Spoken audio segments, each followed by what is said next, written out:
Hello, hello, hello, hello. Hey, Janet, how are you tonight? I'm good. Excellent.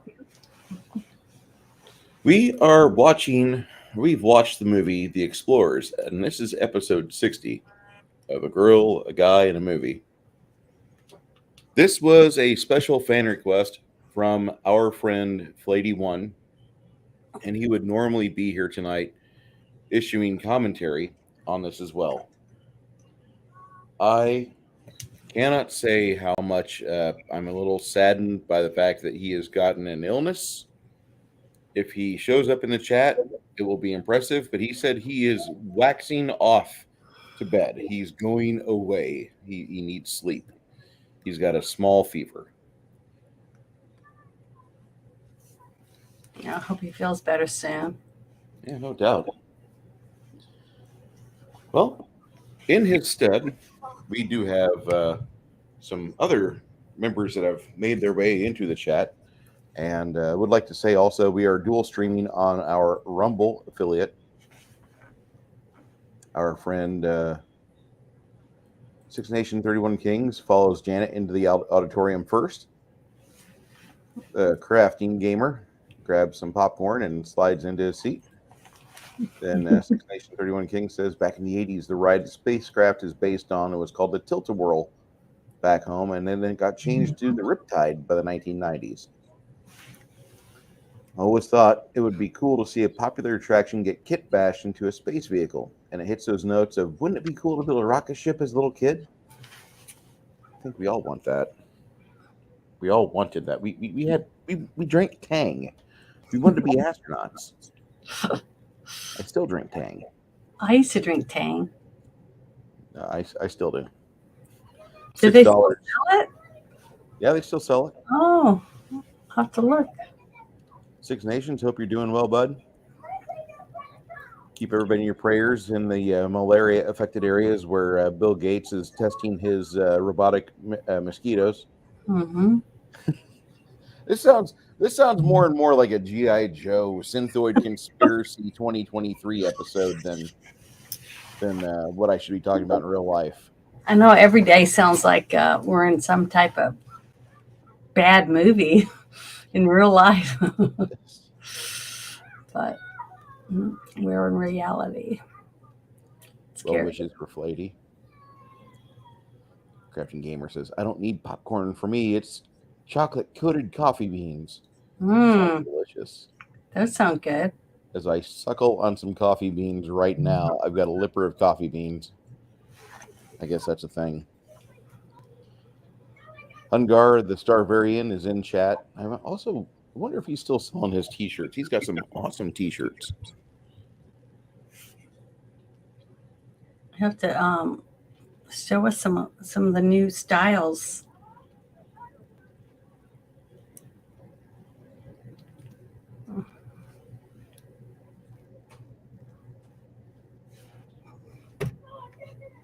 Let's see what the search bar pulls up.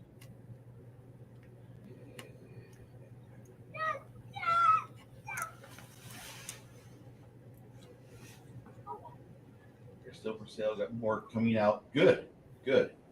I was trying to check on Brave, and Brave's search bar is not that powerful, so I have to go to. What are you looking for about the robot? Nope. I was looking for the Hungar t-shirts. Oh, okay.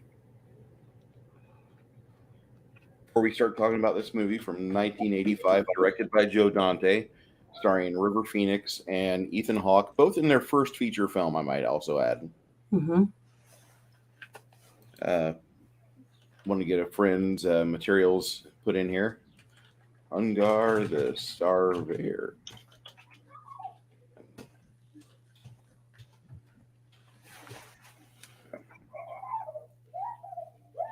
Yeah, I bought tickets already. I'm gonna go see The Sound of Freedom on Wednesday. I'm excited. That looks like a good movie. Mm-hmm. It's gonna be sad. I'm gonna take a whole bunch of Kleenex with me. I know anything to do with this topic that I talk about so much. It's gonna be emotional, but I want to go see it, support the movie. I think the message is very important about that film. Me too. People don't want to talk about stuff that's real life, you know? It's more fun to talk about people in rainbow clothes with their wee wees hanging out and their boobies hanging out, walking down the street in front of kids.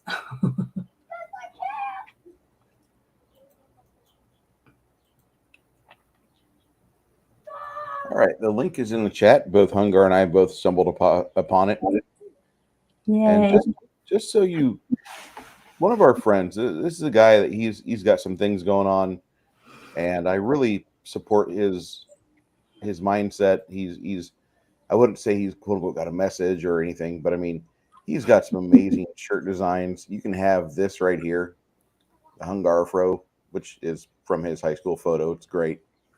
Then he's got the famous photo, the black and white version of that, where the 5 dashing young gentlemen are with the team player.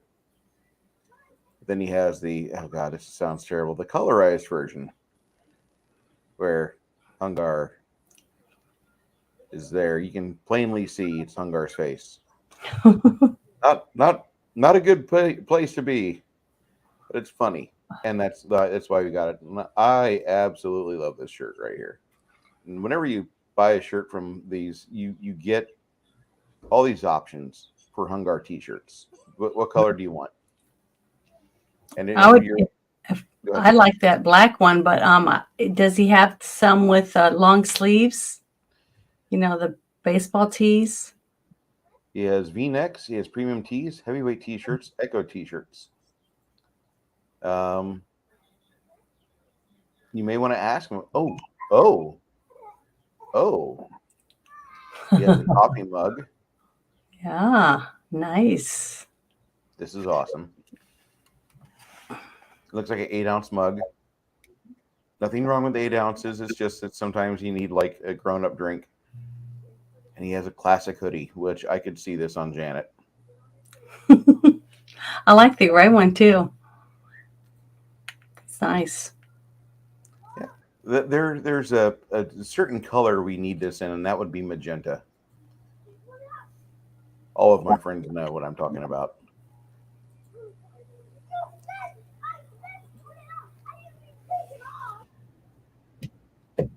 Tim Ballard's hardcore, and Janet looks like she's got a perm. Laugh out loud. Yes. Janet, this is the 80s hair. Janet has the hairstyle that every middle school science teacher had back in '86.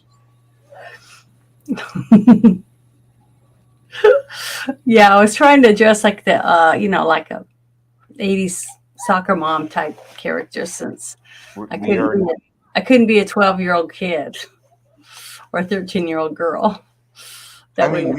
We could reface you with the photos that we have from you and your sister when you two went to the mall or the county fair. And I don't know if that would be something that would be then I would just be sitting here. I wouldn't be able to talk. You would be talking. Your mouth wouldn't be. Your mouth would be doing this. What do they call that? Uncanny valley trick. And many of us watching would be like, I could be like a blow-up doll. I just sit like that. I don't think that'd be too good. I'm so thankful my chat doesn't do that. Doesn't take clips. Weird science gym coach. If you had dark hair, yeah. Hello, Parrot Head. Oh, there's Chuck. Hi, Chuck. Back in the '80s, my mom got a perm dang near every week. Yep. Yeah, everybody did. Everybody got perms or crimped their hair. Remember the crimping irons? So the incinerators, as I call them. Now we spend hours ironing it, making it straight, so it doesn't have any curl in it. Well, you look really nice tonight. The only thing, we need to get some shoulder pads for you. Oh yeah, I forgot about those.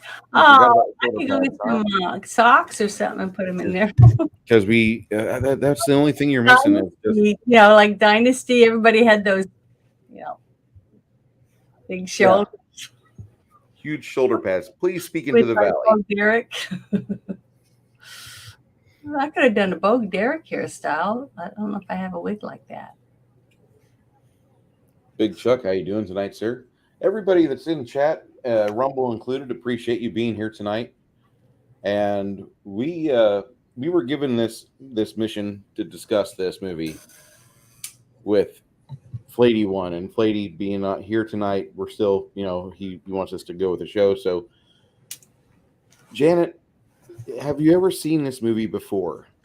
Well, when I first started watching it, I didn't remember it, but then there were scenes that I feel like I had deja vu when I was watching it. So I do think I watched it. It just didn't really connect, I guess, back when I watched it then. But when I watched it this time, I was just going, "Oh, they're so cute." Yeah, I thought you were going to like. I thought you were trying to get pregnant because you were just like. I know, it was like they're just adorable. I just want to go over and just give them big old hugs because they were just so cute. Especially River Phoenix. He was just adorable with those little glasses and his little nerdness. I just loved his character. His character was adorable. Even his dad was funny. The guy that played his dad, I've seen him in other things. Anson? Yeah. Cromwell is his name. Hungar says he's going to get out. He has been beat. He needs sleep. Oh, okay. Well, thank you for stopping in and visiting. We love seeing you, sir. And I'd like to stream with you and your brother sometime soon. Actually, I want to stream with you, your brother, Janet, and her sister one of these days. But that's just because of the incoming apocalypse. Yeah, we might break the internet. I'd be okay with that. But thank you for coming. Six Nation 31 King says, I saw it in the theater and on TV a few years after that. Until last weekend, I hadn't seen it in 30 years. Wow, isn't that amazing? Yeah. I kind of forgot about this movie, and I didn't realize River Phoenix was part of it, which he's not a bad actor. He's actually a lot of fun to watch in various roles. I think the movie I saw the most with him in it is still The Last Crusade, because he's in the very intro to that. Hungar's like, sounds good to me, buddy. Sir, we'll have to be in touch. Me, you. Once all this holiday stuff finishes up, I'll get a day set. Or it might be easier for you and your brother to get a link from Janet and I on a Friday night. It's just a thought. Big Chuck asked, is the Explorers the one with two aliens in it that they meet? Yes. There's actually three aliens, two of which are played by Robert Picardo, which is one of the best parts of the movie, I think. The only thing I didn't like about the aliens is they were so slimy looking. I wouldn't have wanted to touch any of them, even though they were kind of, especially the girl, she was kind of cute looking, and she actually had hair and stuff. But they were slimy. They looked, greasy. That was the only thing I didn't like about them. See, I watched it for the first time on Sunday. And as I watched it, I realized I'd seen parts of it before. When you look at like syndicated television, you're flipping through the channels, you only have 6 stations, and you see that. And when I was a young kid, I wasn't turned on by what I saw. I wasn't interested. I don't know what it was. I can't tell you. But I will say that as I kept watching this movie, because I had to watch it twice. I was in no mood to finish a movie at 4 a.m. on Sunday. And as I watched it again last night with you and everybody in the Discord, I really actually enjoyed what I was seeing, although I thought it was just kind of like I felt like a prelude, like, the beginning book of the Fellowship. Not quite as good as Fellowship, okay? Let's not mistake that. But it felt like it was the start of something much bigger, because the movie just kind of ends after you have this nice experience where they finish. And it never really got developed past that. I don't know if I am excited about that thought, or if that's just meant to make you as a child wonder what their further adventures were. Well, I thought the whole movie was really, really good up until they meet the aliens, because it was like a childhood adventure, like what the Goonies were doing and things like that. But when the Goonies were trying to find the treasure, that was from the treasure map they had, because they had a goal, they had something they were looking forward to doing. The boys, their whole thing was to use this cool orb that they created with the computer, um, and was able to make it so they could make a ship, something to write in, and put it inside of the orb and float around and fly and stuff. And once they did that, that's when the aliens were able to go through the computer and control their ship and bring it up to them. But they didn't really have anything to say to them. Even if they were the same age mentally as the boys that had built the ship, I still was expecting them to have, talk about where they came from, what they thought about Earth, that kind of stuff. Something, with substance to go along with why they were working so hard to talk to them through their dreams and to get to meet them. I did, that premise to me was where they lacked in the script to give us, something to, grab a hold of. So. Here's a picture of Leslie Reichert, the actress that when she was dolled up, she looked like one of the aliens. Mm-hmm. That's a female alien right there. Trying to find another photo here of Robert Picardo. But did you see how she kind of looks oily, Mm-hmm. slimy Like looking? she's got that just been glossed look, like a lot of my miniatures have. Mm-hmm. And I'm okay with that. I mean, I didn't mind the sliminess of them. Uh, what I And the what I fact probably that and the fact that he was naked, the guy one was naked, but she had clothes on. well, I mean, he wasn't really. I wouldn't say he's naked.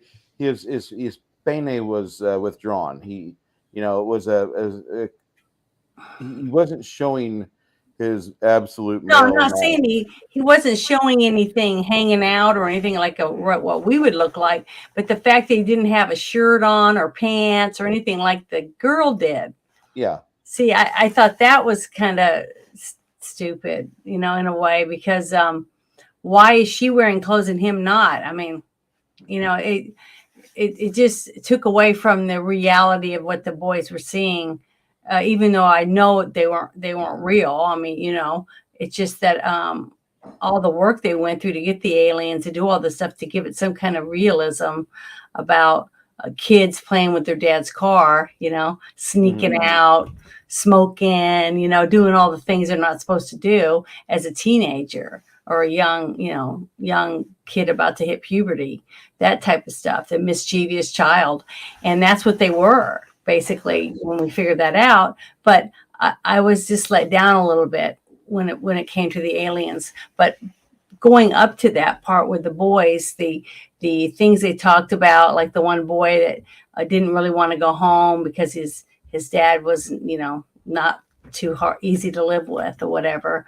But and his dad was a junk collector or whatever, which I thought was really cool when they got to go to the garage and dig around in all those treasure trove of junk, which I thought was really cool because you just don't know what's in there, and what you're missing out on until you dig, deep down in the pile of stuff, which I love doing because I love, like those TV shows where they go to people's homes and dig around and find stuff. I can't even remember the name of it right now, but that's one of those shows Like is, pickers or hoarders or yeah, something. Pickers. Yeah. Pickers. I love that show with the two guys that travel and go through stuff. They find some of the coolest stuff. And I had relatives that have barns full of shit like that. So, you know, I used to work for TGI Fridays in the Midwest, and one time their marketing director picked up a few of us, and we had to go out with them and ride to a barn that TGI Fridays had just bought like $35,000 worth of stuff from an estate sale, and basically we got all this junk, and that was kind of interesting. We spent like 6 hours there picking over stuff, putting it in a trailer, and I think they still had that unit when I left them about 6 months later. They were still distributing that all over the place. I don't know if you have a TGI Fridays in your neighborhood, but that in my parlance, TGI Fridays is known for having junk on the walls. There's stuff that like used to belong at like a sit-go station in the middle of nowhere. They just Mm-hmm. have all the oddities, and you'll have like a horn or a tricycle from like 1921, or Mm-hmm. you'll have stuff there. It's just very interesting. Yeah, it's like an art museum almost of nostalgia, Hmm. from around the United States. That's what's so cool about um, in New Orleans when you go to the House of Blues, which is owned by one of the Blues Brothers, and Dan Aykroyd. chairs. Yeah, they have chairs and other unique things. Some little tables and stuff, all made out of old license plates and like driftwood and stuff. It's really really cool. Um, that somebody could make that stuff and actually make a living by selling it and recycling it and making it into something that's Art Deco, which is really awesome.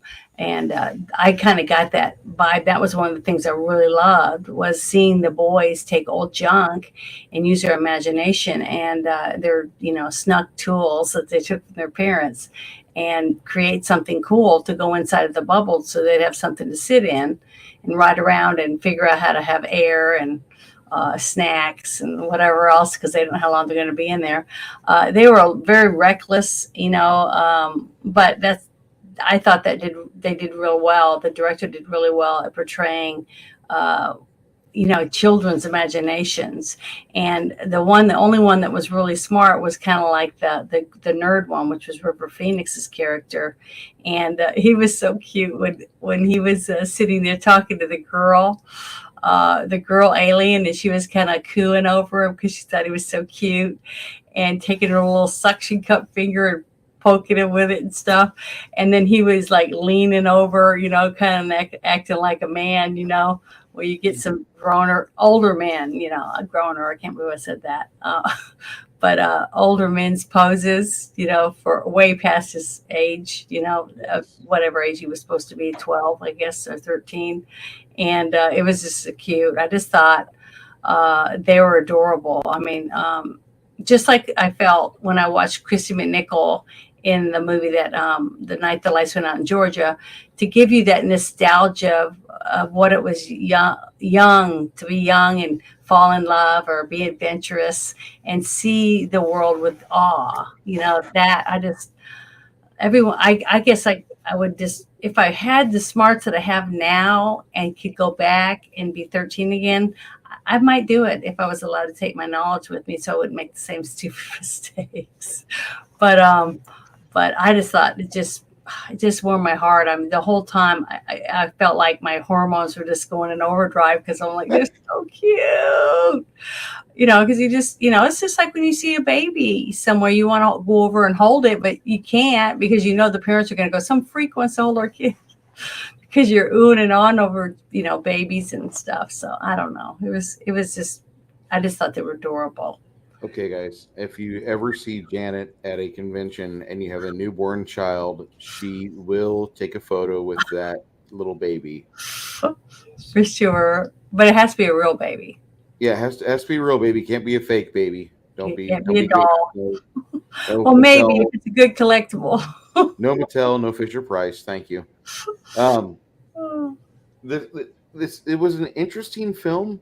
because it felt like the way I interpreted it was the aliens were reaching out, trying to contact us, and the reason why I know that is that one, the computer was spitting out information, Mhm. and two, on the computer real quick, the computer was supposed to be an Apple IIc, and it was not an Apple IIc. That's like a a workstation computer that was worth like $20,000 back in the day, or 10, 15, 12,000 if you knew how to bid things right. But I've got to say that computer was just way over the top, and you could never get that stuff on an Apple IIgs in 1991. What they were pulling up on it, and I just thought that movie, they did a very good job of showing what could be. This is another movie in the 80s where they show what you can possibly do with CGI, and it's right up there with Tron and the last Starfighter. Well, the thing is, it made it believable to me, that part of it with the computers, because of who his father was.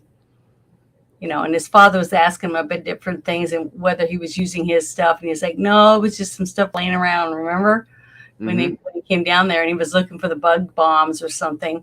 So by them adding that little part about his dad being a scientist and having the availability to get all this cool stuff to build, a mega computer or whatever that he had, pasted together, and soldered together. I think that is what made that part of it, to me, realistic. The only thing that we both said when we got to the one scene where they went out to the field and by that big tree, and what it plugged into. Yeah, we were wondering where the power source was, because they didn't have a car battery or anything that we could see to give them the power they needed to start this all up out in the middle of a field. They weren't, in a house. Yeah. So that was a little, I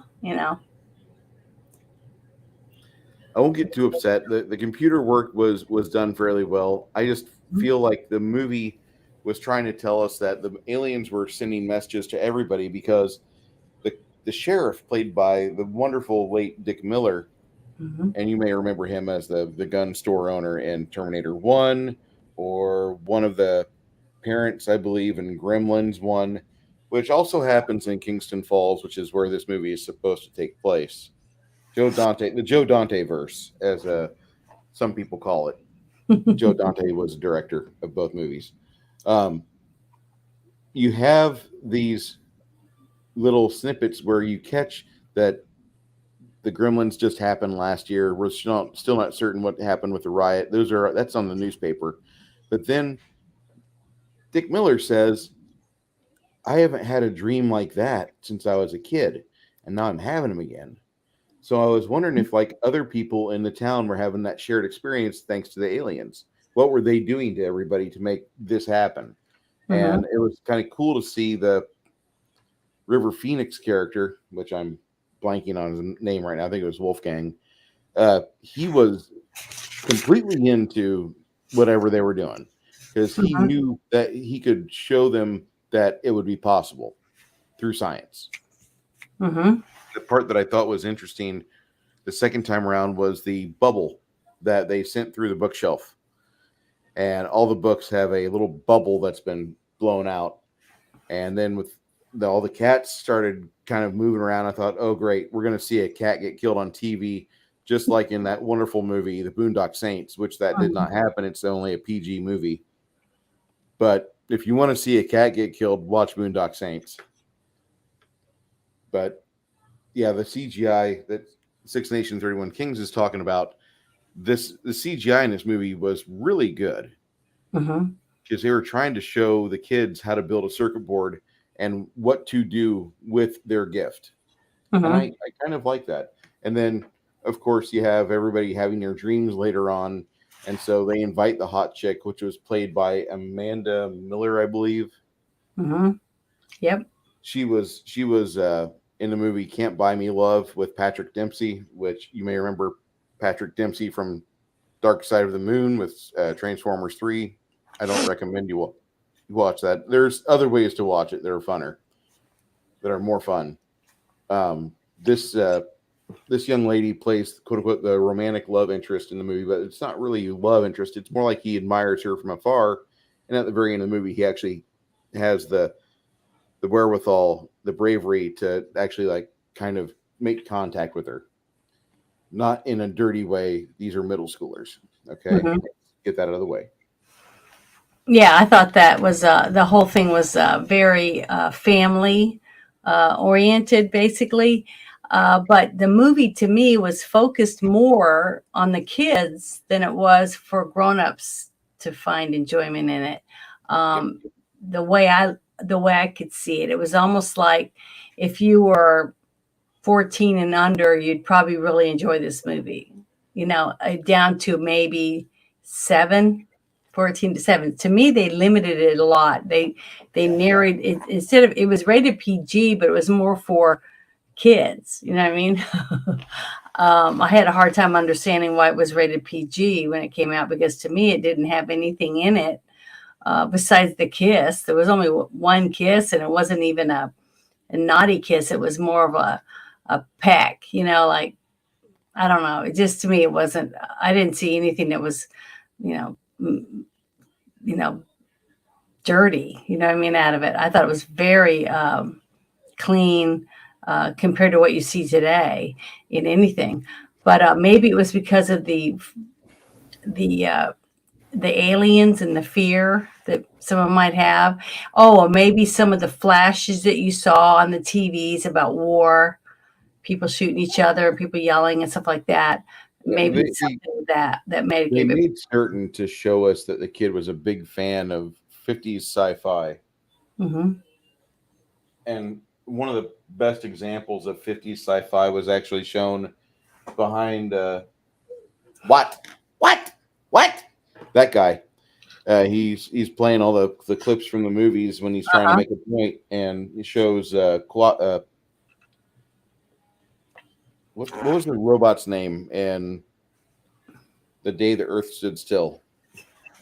I don't I can't remember. remember. I can't. I'm But War of the Worlds was on TV when he was sleeping when in the opening yeah, scene, I think. yeah. And I think everyone knows about that, about how it supposedly scared a bunch of people to jump out of windows and stuff, thinking it was we were being invaded by aliens when it was on the radio. Because you had to use your imagination then. You didn't have visual aid, to help you get through certain things. But I thought that the whole thing was really good about showing the little bit of each of the boys' lives and what they did every day. And the one boy, I'm trying to remember what his name is on here. It's uh, Darren. He played Darren Woods, the one that had this dad that was a drunk, would pick up junk, Yes. junk man or whatever. And then you had Wolfgang, which was River Phoenix, the little science nerd kid. And then you had Ben Crandall, which was Ethan Hawke.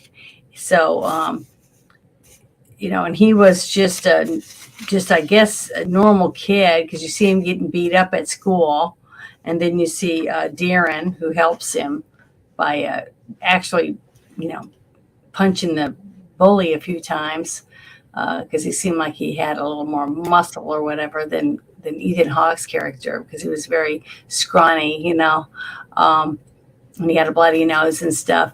But it was really cute to show a little details of the boys to kind of start them out on their character arc about being able to come to fruition of building what they were dreaming about and putting it down on paper and then having River Phoenix's character be able to up the computer with the right circuitry so it could understand whatever was being sent to it. And then the young boy that had the junk dad that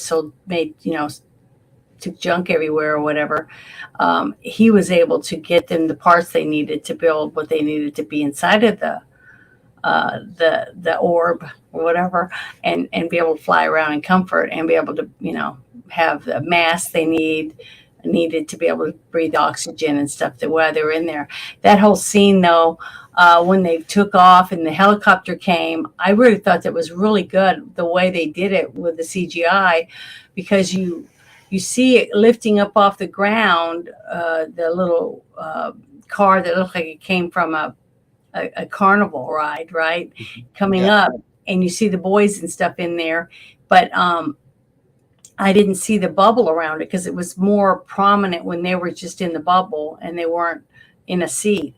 But when the helicopter was shining its light on it, you could see that it was inside of something. It was a bubble around a ship that they had built.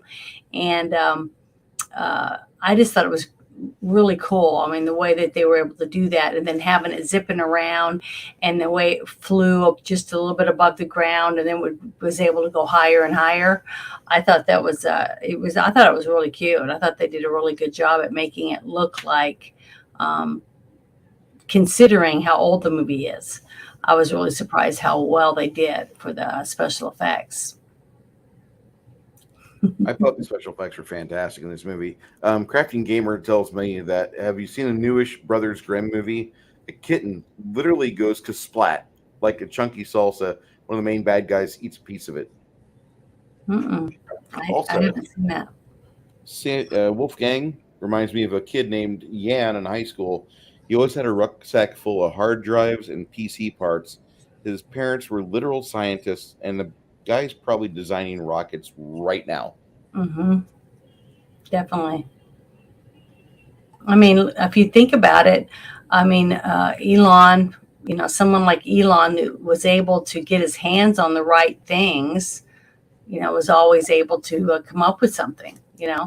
All these kids, I mean, when I was growing up, I wanted a chemistry set. I wanted a wood burning kit, and I wanted lots of things like that to just do experiments and stuff like that. And but the only bad thing is that I wasn't allowed to play with any of it unless one of my parents was there to watch me, so I didn't blow something up or burn down my house. I had a rule like that in my home where my parents would let me play with the trains, but I couldn't plug them in unless mom and dad were there, and one of them was downstairs. Mm-hmm. And now I live in a place without basements, and I don't know what to do with myself. So you liked train sets? That's how I got into this. That was my gateway. Yeah, I always wanted a train set, and I wanted to be able to make the little table with all the little trees and the little hills with houses on it with the lights and all that, but it was so expensive to be able to do it. My mom was like, it's just too expensive. I can't afford to buy you, $10 for one tree, to put on your little set. That's so I was never able to do it. It sucked. And I was like, why is nerd stuff so expensive? Okay, Janet, you can get away with home crafting your table and learning how to do kit bashing off of styrofoam and other things to make trees and shrubbery. And then you can just save that money for a big transformer to run all the trains at once. Well, as I got a little older, I found like deer moss and different things like that, and then hot glue gun. And I could make all kinds of cool things. And I would get pieces of driftwood and glue and make my own little wax mushrooms and things like that, and glue them on the driftwood with little pieces of moss and stuff, and make it look like a little area where fairies might live, things like that. So I was able to do that. I just was never able to do the whole thing with the big train sets and stuff. It just was, we had a 3-bedroom house when my dad finally retired with 1 bathroom. So we just didn't really have, the room to have a big table with stuff on it and stuff for me to build. So we didn't really have the space, and it was expensive. So I just never got to do it. But I got to go to a couple museums that my mom would take me to in different places when we would travel to see relatives, to get to see little models, with little cities and stuff like that. So I thought that was cool. What was that movie that we watched when I said I loved the little city? That was like, and you made fun of the way it looked like when they blew it up in outer space. I'm trying to remember what movie it was that we did a review on, and I thought the little city was awesome. I can't remember the name of it right now, but I will later. Is it a recent movie? Yeah, it was one of the ones we reviewed not that long ago, and it had like an opening scene. I don't know. I can't remember. I'll have to go back and look at the names of the movies. It might have been The Last Starfighter or something when they were coming in and looking down at the city or something. I can't remember. But it was really cool. I thought that whole thing was really cool. I think that a lot of these people that get to do props and a set design, things like that, they get to build those type of things. What a fun job that is to get to do that every day for your job and get paid. I think that's really nice. But I cannot remember it for anything. I'm sorry. It's okay. But it had like a little tram tracks with ships. It might have been Logan's Run, maybe. I don't know. I can't remember. It was one of the ones that just had models in it. Because we've reviewed a few that had models, little models. You could tell that the town wasn't a real town, that it was a model town. And I think that's really cool, the creativity that goes in behind that type of scenes and, props for a movie. It's just awesome, I think. I would love to have been involved in that kind of stuff with some of the things that I do myself, with things that I've made, crafting and stuff. But, some people are into it and some people aren't. Yeah. But I thought they did an excellent job in this movie at making almost every single scene believable for what the movie was, what it was meant to be. I thought they did pretty good on that. Except when they did land in the water, the way it was made and there's no bubble around it anymore, I think it would have sank a lot quicker than probably the time that they took for them to they were just taking their time getting out type of thing. So I thought that was interesting. I'm going through the movie list we did and forgot about some of these films we watched. Mm-hmm. My bad. That's all right. We've done a lot of movies. Only we're almost is this episode 60? That's 60 movies. Yeah. So and then when we did one or two of them had, at least one had 3 separate shows that we watched and then did the review on the whole thing, right? And that was for the Star Wars trilogy thing for the TV show. And then we did Imagination Land, and that was a couple of episodes, wasn't it? Yep. So that's a lot of information that we've been taking in. But yeah, I just thought they did a really good job. And I thought the boys were definitely, believable for their characters. Even the one that didn't even end up staying in movies, I thought he did a really good job.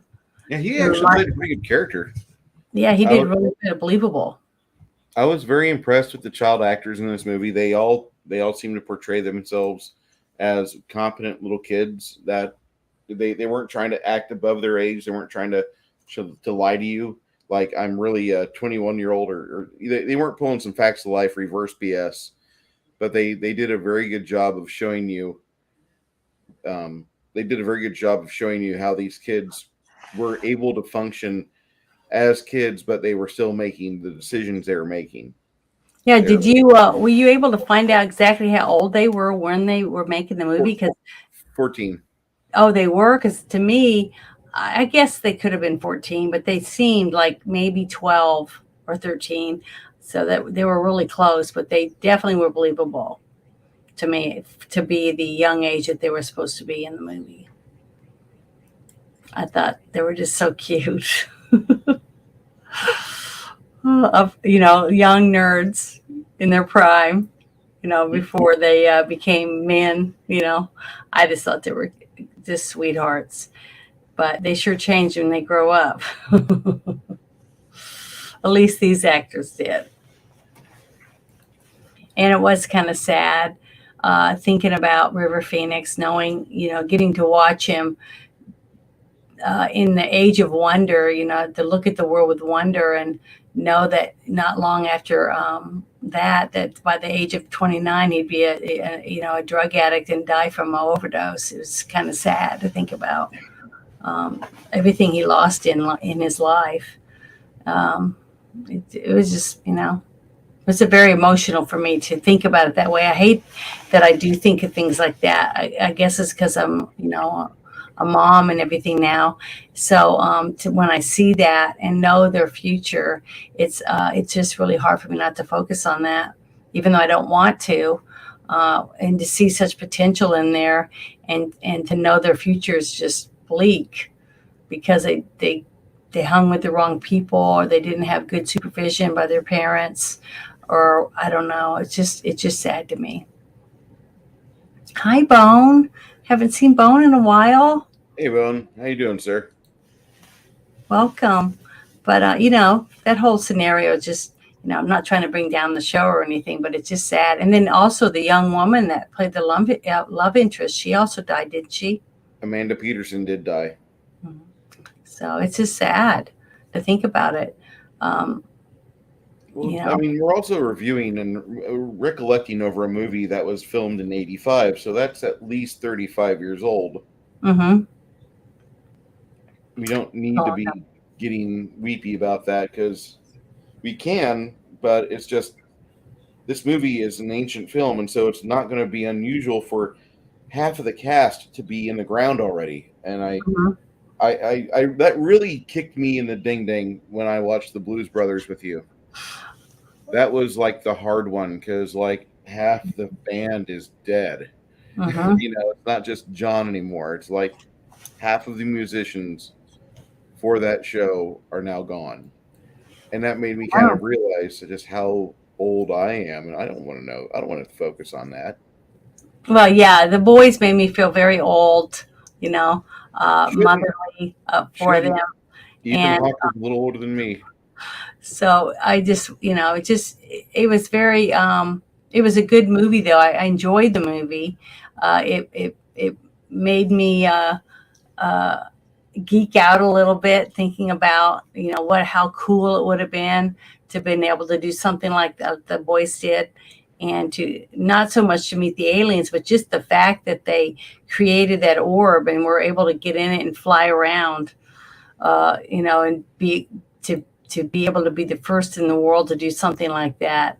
How exciting that would be, and to have to sneak around because your parents are going to say, "Heck no, I ain't going to let you do that," because they could have died 4 or 5 times during the movie from some of the dumb stunts they did. But that's why God makes sure that we don't see what all our kids are involved in, as they're learning life. I mean, because kids are meant to, try things out and explore. And basically every kid is an explorer to some degree, when they get out away from their parents to do things that they're not supposed to do, trying things out, uh, you know, building those ramps that we used to build in the street, with rickety pieces of wood that we find laying around, and center blocks and stuff, and then ride our bikes over them, or skateboard or whatever, or even our roller skates.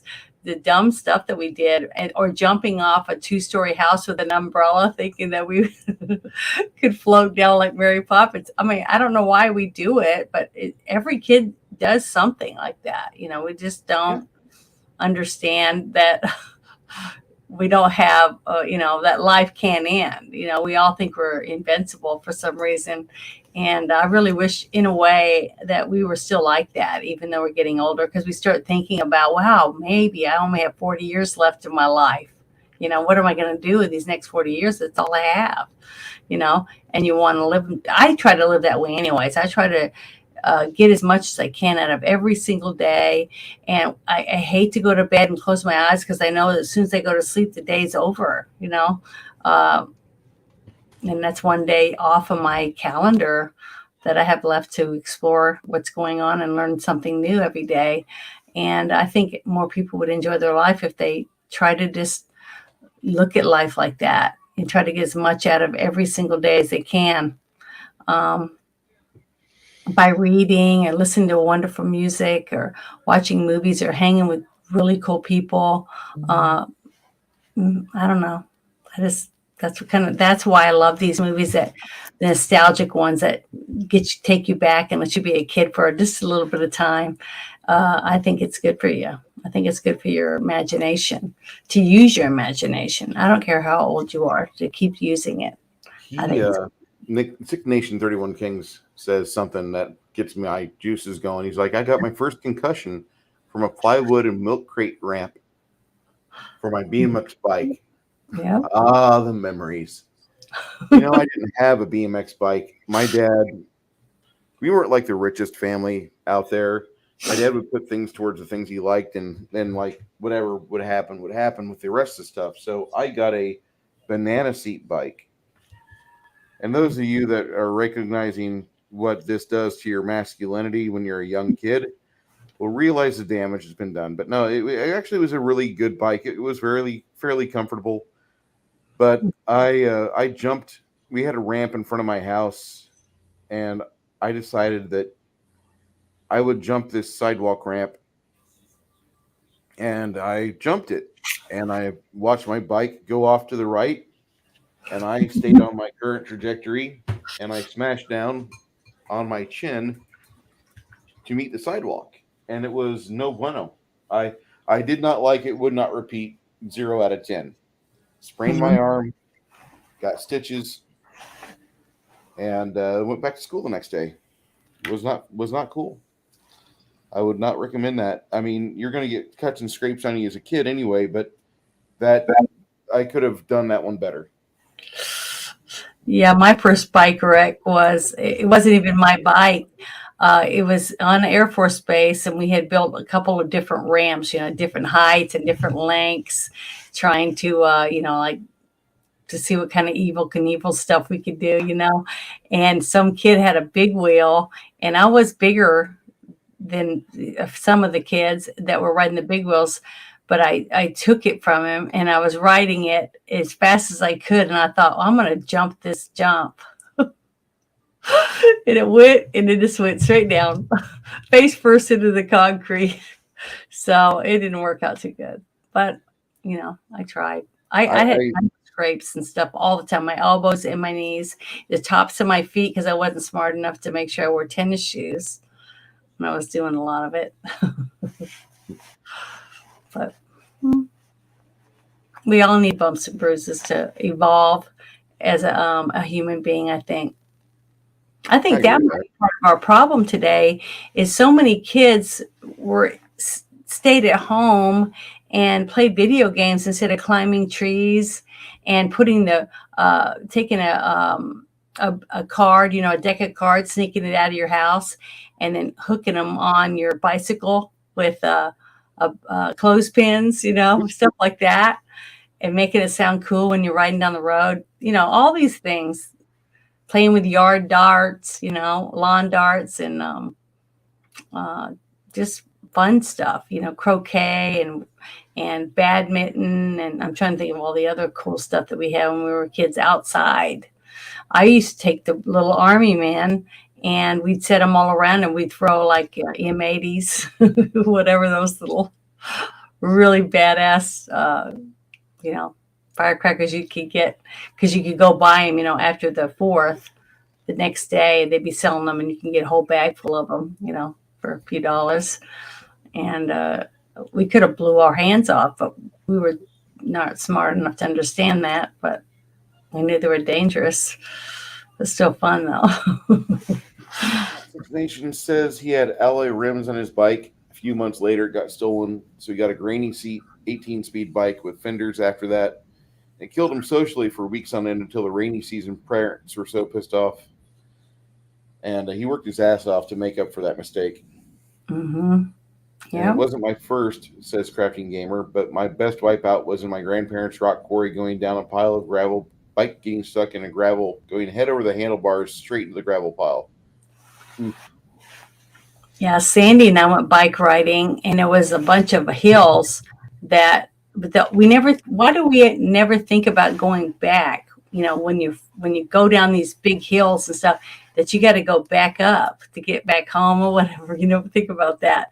But we were going, and my sister was saying that she couldn't make the brakes work. Okay, and there were hand brakes on the bike that she had. So I let her ride mine, which had foot brakes on it. And I remember going down this hill, and it was going so fast, I forgot that didn't have foot brakes, and I squeezed those handles, and I just went flipping, like that. I mean, I had my knees and my elbows, and I was just tore all up the top of my feet. And Sandy just laughed and laughed at me as I had to push the bike back up the hill, covered with gravel. I had road rash really bad. So, yeah, Sandy ain't the sweet girl everybody thinks she is. She was mean. And I was the one that let her use my bike. So, well, that was the way it was. This movie brought back a lot of memories being a kid. Mm-hmm. But I agree with you. This movie was not aimed towards adults. This movie was aimed at young kids that were able to explore out at the movie theater for the day. Mm-hmm. And it certainly made me feel like a little kid with all the things the kids were doing. Like I was in my cousin's basement one time, and he pulls out about 5 or 6 transistor radios and a motherboard from an Apple IIc computer, which, by the way, was born in a garage. And he says, "I'm going to put all these parts on this computer, and we're going to build a bigger, badder computer." Well, my cousin Tony was not an electrician. He's a nice man, but he's not an electrician, and that experiment failed. They didn't get hurt, but they found out what electricity does on a motherboard when you start altering parts. So I mean, he got lucky, but they realized the error of their ways after that, and they stopped doing things like that. So nowadays, you can't ask him to get on the PC. He's just like, I've got an Xbox, which I kind of understand. This movie has so many things in it, though, that reminded me of the 80s. And then just the only thing that really could have been more bombastic was the score. Oh, for the music? Yeah, the music, it could have been a little bit more inspiring. There's some good setup.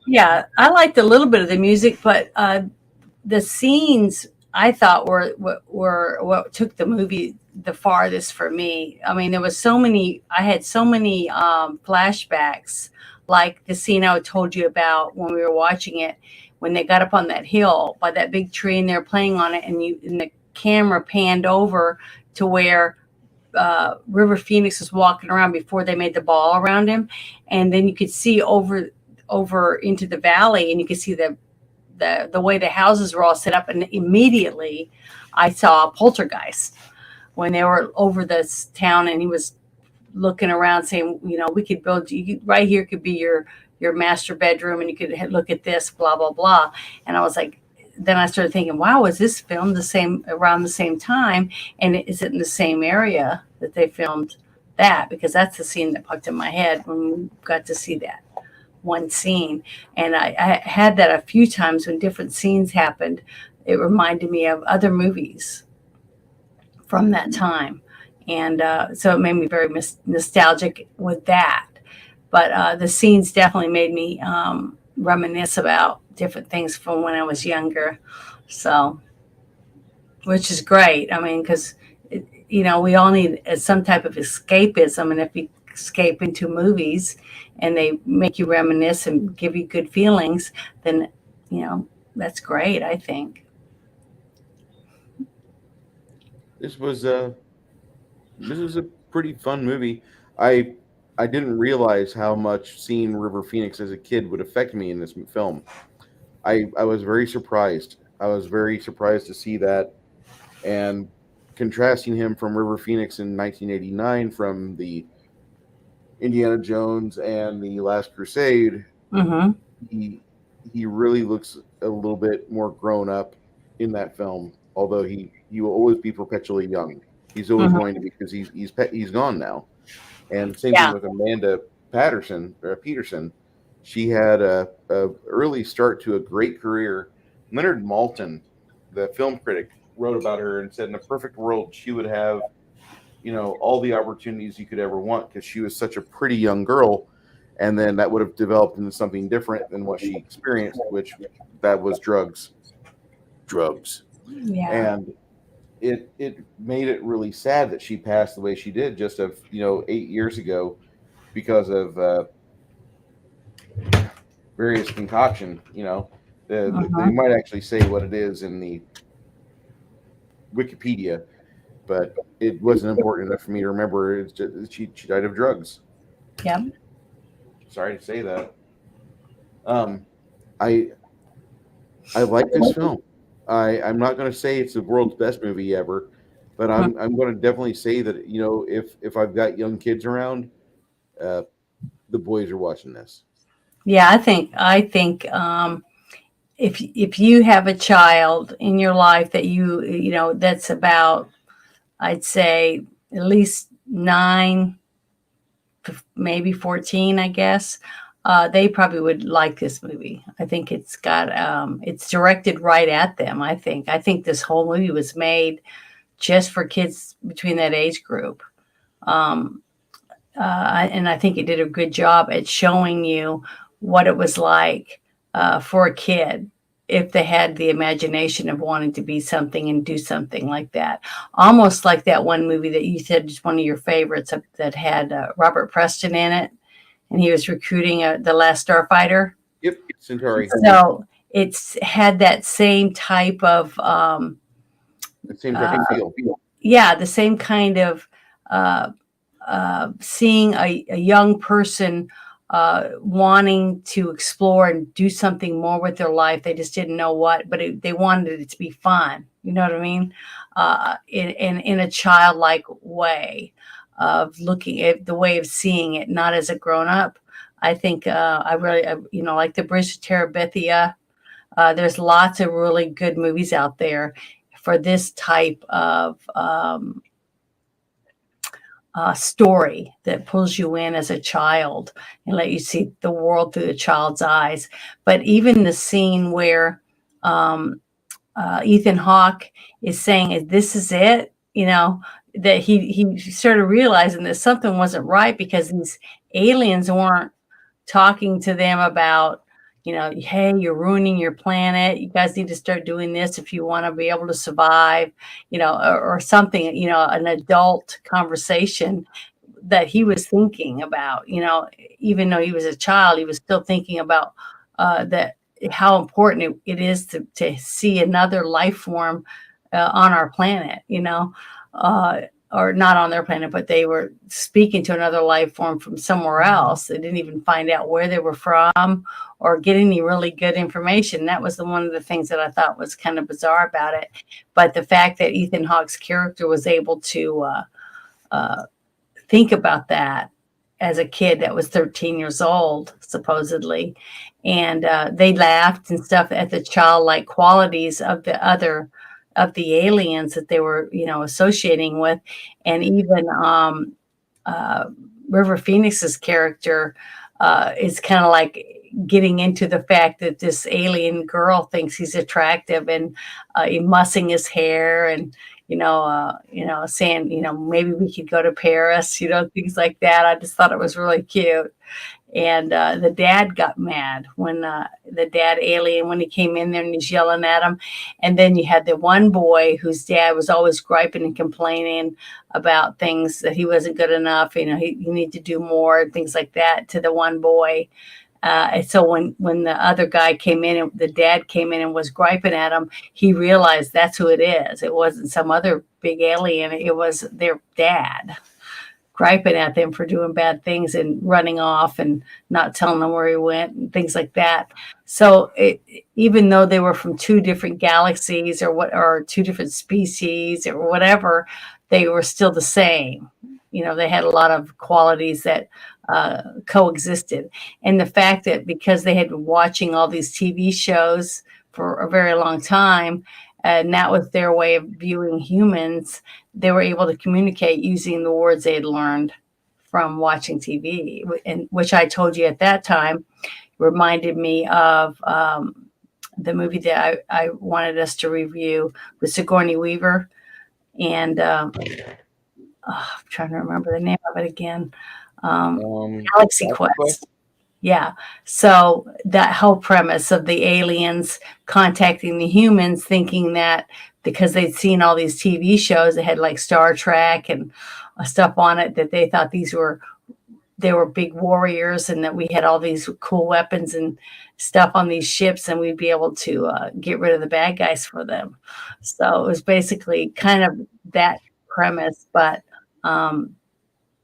it was kids, little kids. And we talked about some stuff from Star Trek that made me think about it. That there was this one episode in Star Trek where there was a kid and it was causing chaos for Captain Kirk and all them, and nearly killing all of them. And it ended up being Charlie Zero.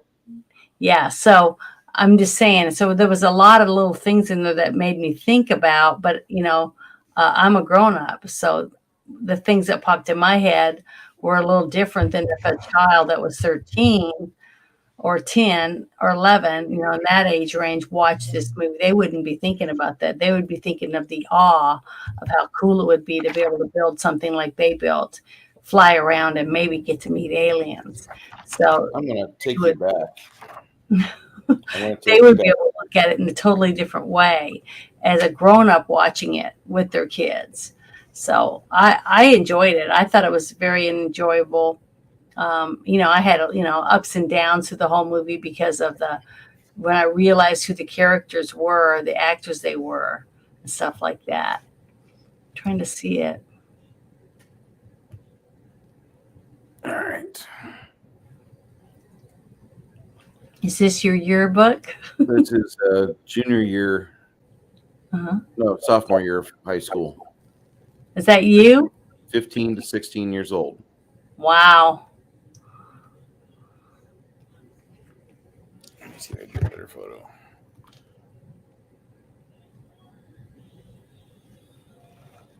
It's just really hard to tell.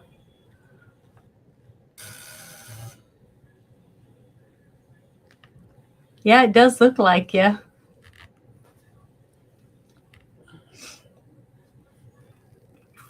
It's amazing how much changes in this amount of time, huh? That is 31 years ago. Hey, Legion of Myth, how you doing? It's amazing. Yeah, that's 1991.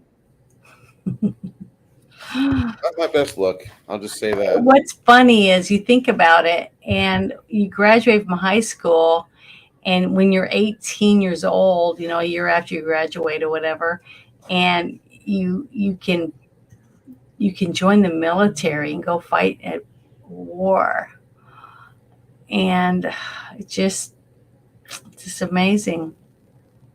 We think you're grown up when you're 18. How much we really don't know when you're 18 years old. Freaking 48. Still don't know squat. None of us know anything. That's why we need to learn every day. Try to learn something new. Something about what's going on in the world. But in the movie, we only see, let's see, we got to see each of them's parents and one teacher, or maybe there was two teachers. I'm trying to remember. There wasn't very many grown-ups. One teacher that I remember. Yeah, and then you had the sheriff and his deputy in the helicopter. And the deputy was played by Meshach Taylor, the assistant to the Designing Women. If you guys were into that show, I watched it because I like Delta Burke, and they brought on Gerald Ramey. Gerald Ramey later on had his own show called Major Dad. And who was Delta Burke married to? She was married to some famous actor, right? That was on some cop show. Major Dad. Yeah. So I was gonna say, there you go. And Dixie Carter was on there too, and for her being an older lady, I see a trend here, Bruce. For her being an older lady, she was an absolute gem of an actress.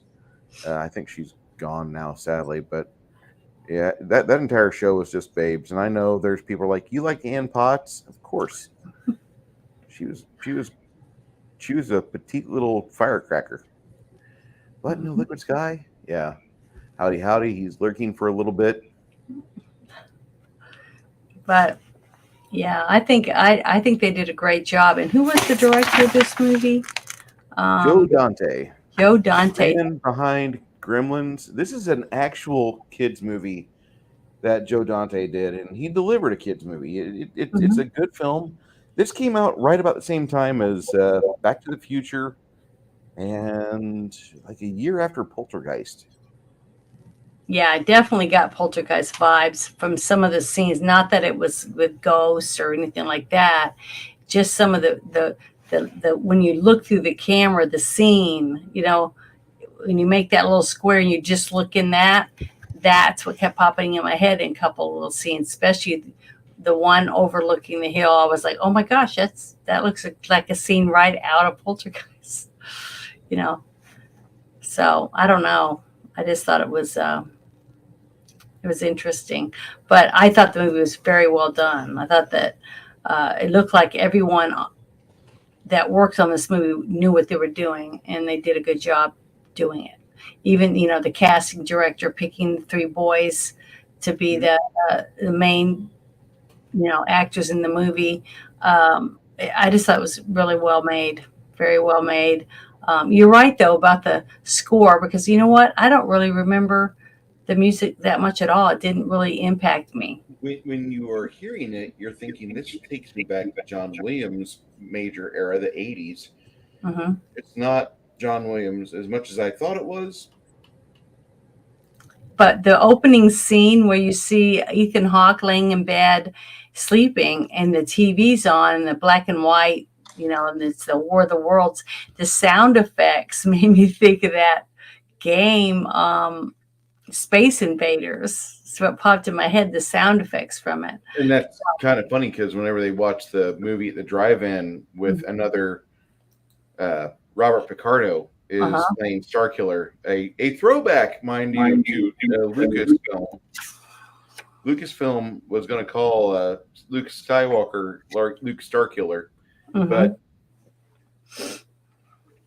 Robert Yeah, Picardo he looks plays. way different with that white wig on than he does when he's bald. He does. I liked him as the alien, as Starkiller.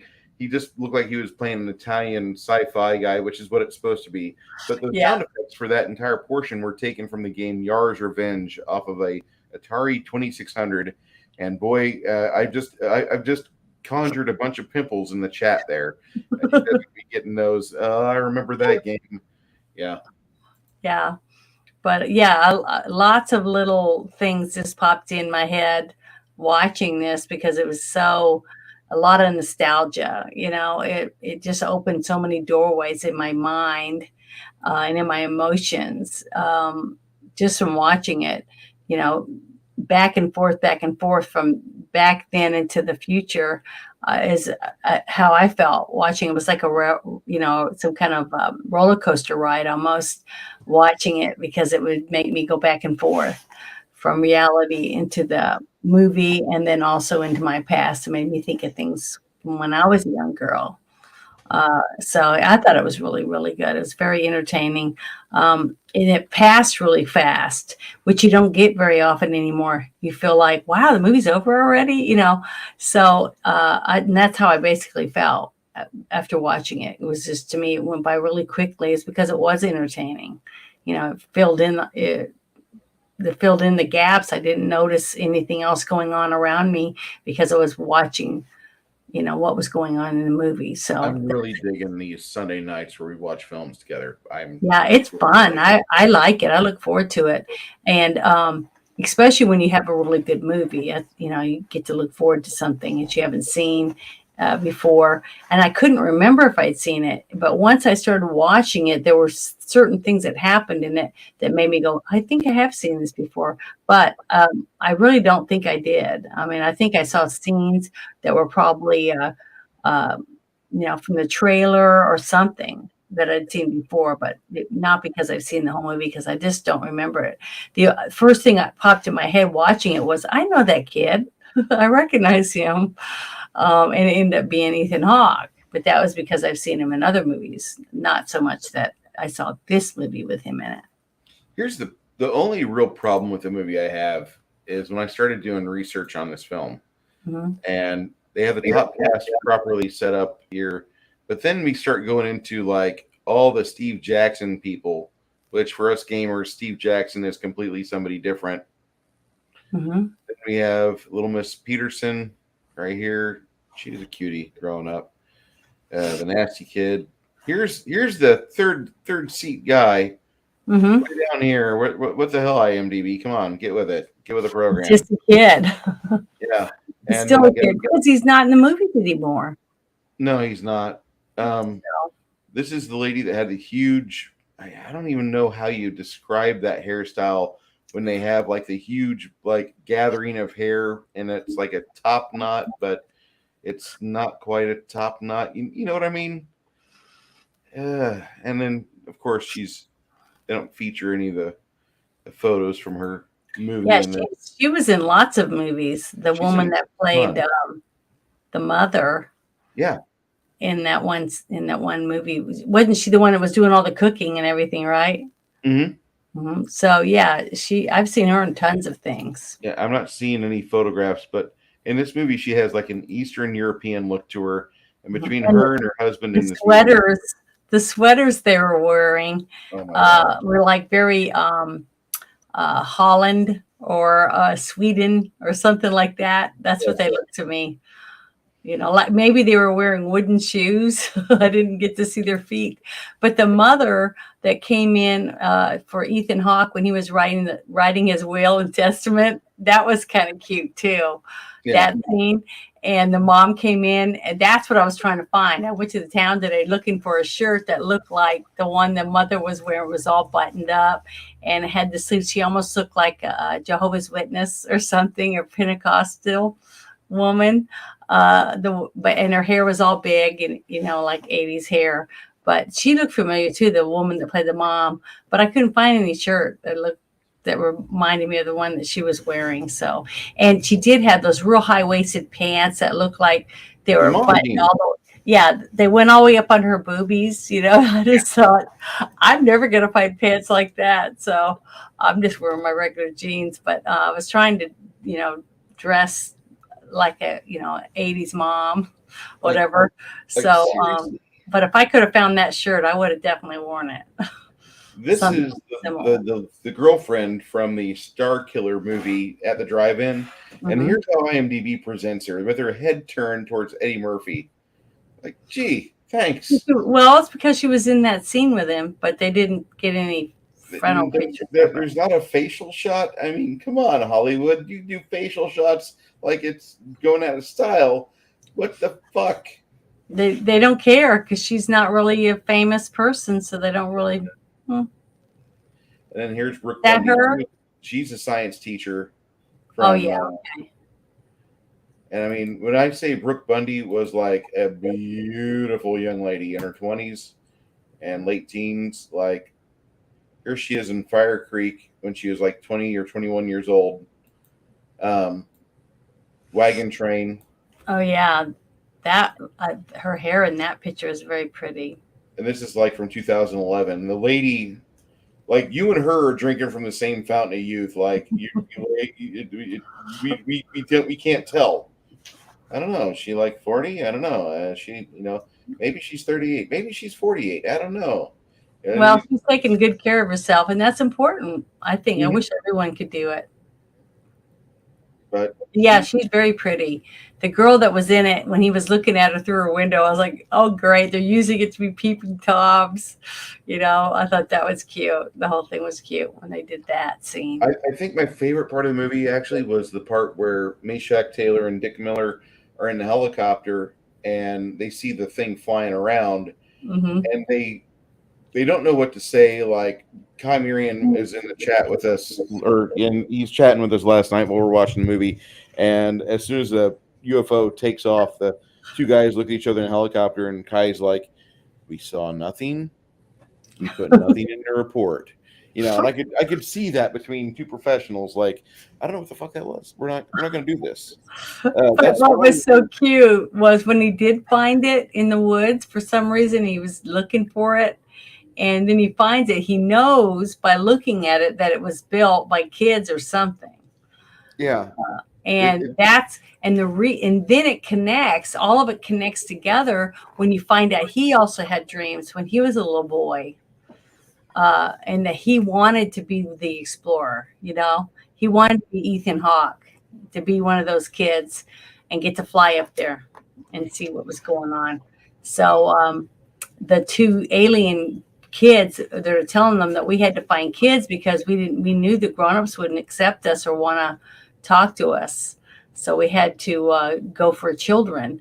And if that guy that was the sheriff could have just gotten to go in that little ship or that orb and go up there and meet him, that would have been he would have loved it. That is a lifetime dream for him. It would have blown his mind. Yeah, he would have that opportunity, but it would have been cool to see that.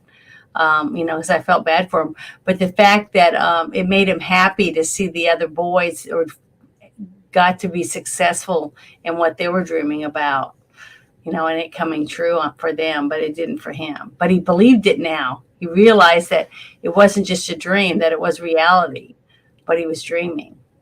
So I think that was kind of cool. So it kind of answered a dream for an adult, because we have so many grown-ups right now that are talking about being abducted or something they've seen, and people laugh at them and say, oh, you're just a nut, whatever, or a conspiracy theorist or whatever it is. But to get to see it unfold in the movie and become a reality for an actual grown-up in the movie, I thought that was kind of nice. You know what I mean? Yeah. Oh, hi, Flady. Flady's in here saying thank you. Our friend Flady's in here, and we want to thank him for being in here tonight. I hope you're all right. I hope you feel better. Just get some rest, drink lots of fluids, and take nice hot showers. That's what my mom always told me. To tag on what Janet's saying, I felt this was the point of the movie, passing the torch to the young, but hoping they hold on to their dream and do better. Mm-hmm. They did do better already, because they were successful in getting to go up there. Now, he didn't know that yet, but the fact that he knew that they were flying around, because he saw it with his own eyes when he was in the helicopter, that they had already achieved a goal that he didn't get to have. But he had it as an adult, because now he's flying around in a helicopter. See? So he was part of the way into it compared to the kids. Here's the role that I remember him most from, and that's from Terminator 1, where he's the gun shop owner selling guns to the Terminator. Here he is in a satellite.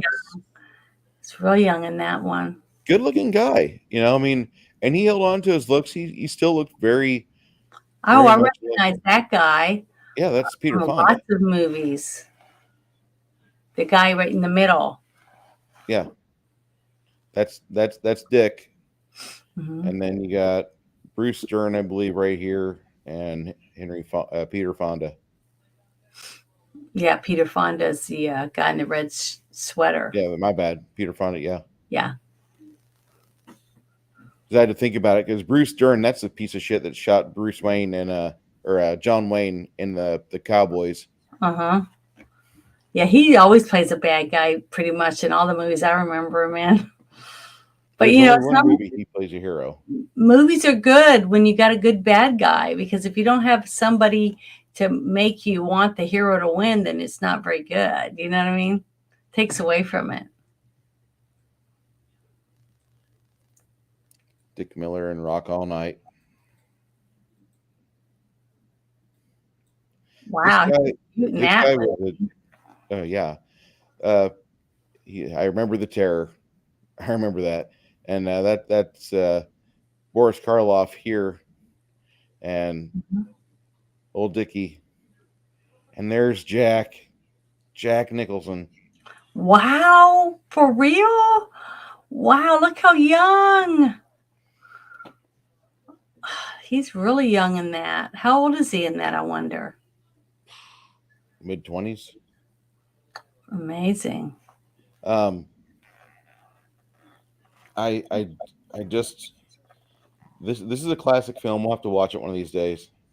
The Terror is really good, in my opinion. Here's The Burbs. You remember The Burbs? God, I do. Robert Picardo again.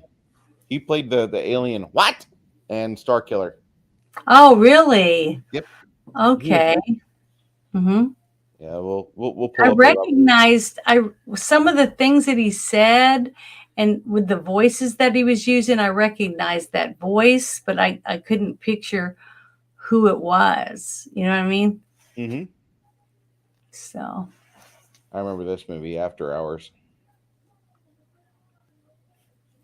that's gruesome. The Burbs. That's Dern, isn't it? Again, Bruce Dern again.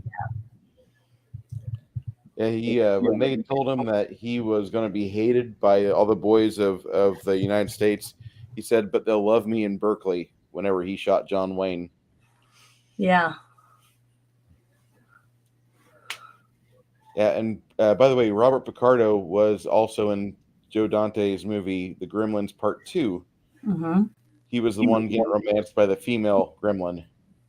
Well, you see that a lot, like that one director that always wanted Kurt Russell in his movies. Yeah, So John you get that a lot. You get a certain directors that like certain people to work with certain people because they know they're going to be good, or they like working with them. And Joe Dante was a real big guy for all the Joe Dante and Dick Miller were a common pair. Whenever there was a Joe Dante film, there's going to be Dick Miller somewhere in it. Mm-hmm. They were good friends. That's just how it works. This is where Dick Miller bites it. Now Sorry, look Dave. at the size difference. Amazing. Oh yeah, that's what raw eggs and unpasteurized milk. Yeah, I sent you that picture, and it was remember Arnold Schwarzenegger's in the center, and he had Wilt Chamberlain and the other Andre the Giant. Yeah, and he looked like a tiny person. Yes, Arnold Schwarzenegger looks tiny in between them two. It's amazing. this is when I was 18. John Matinee Goodman? came out. That's John Goodman. Mm-hmm. Dick Miller's been all over Hollywood. Yeah, he's in a lot of movies.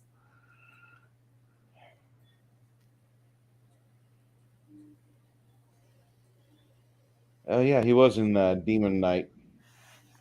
Not the best movie that Tales from the Crypt did. It was quite a few B movies he was in, but hey, it put food on the table. Exactly. So, I mean, look at this. Kelly enjoyed what he did.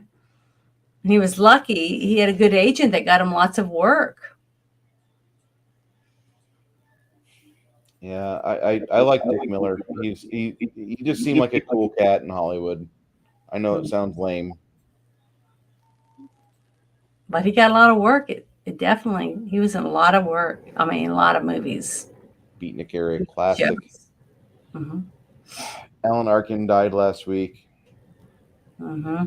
Return of Captain Invincible. Yes, I remember that. Yeah.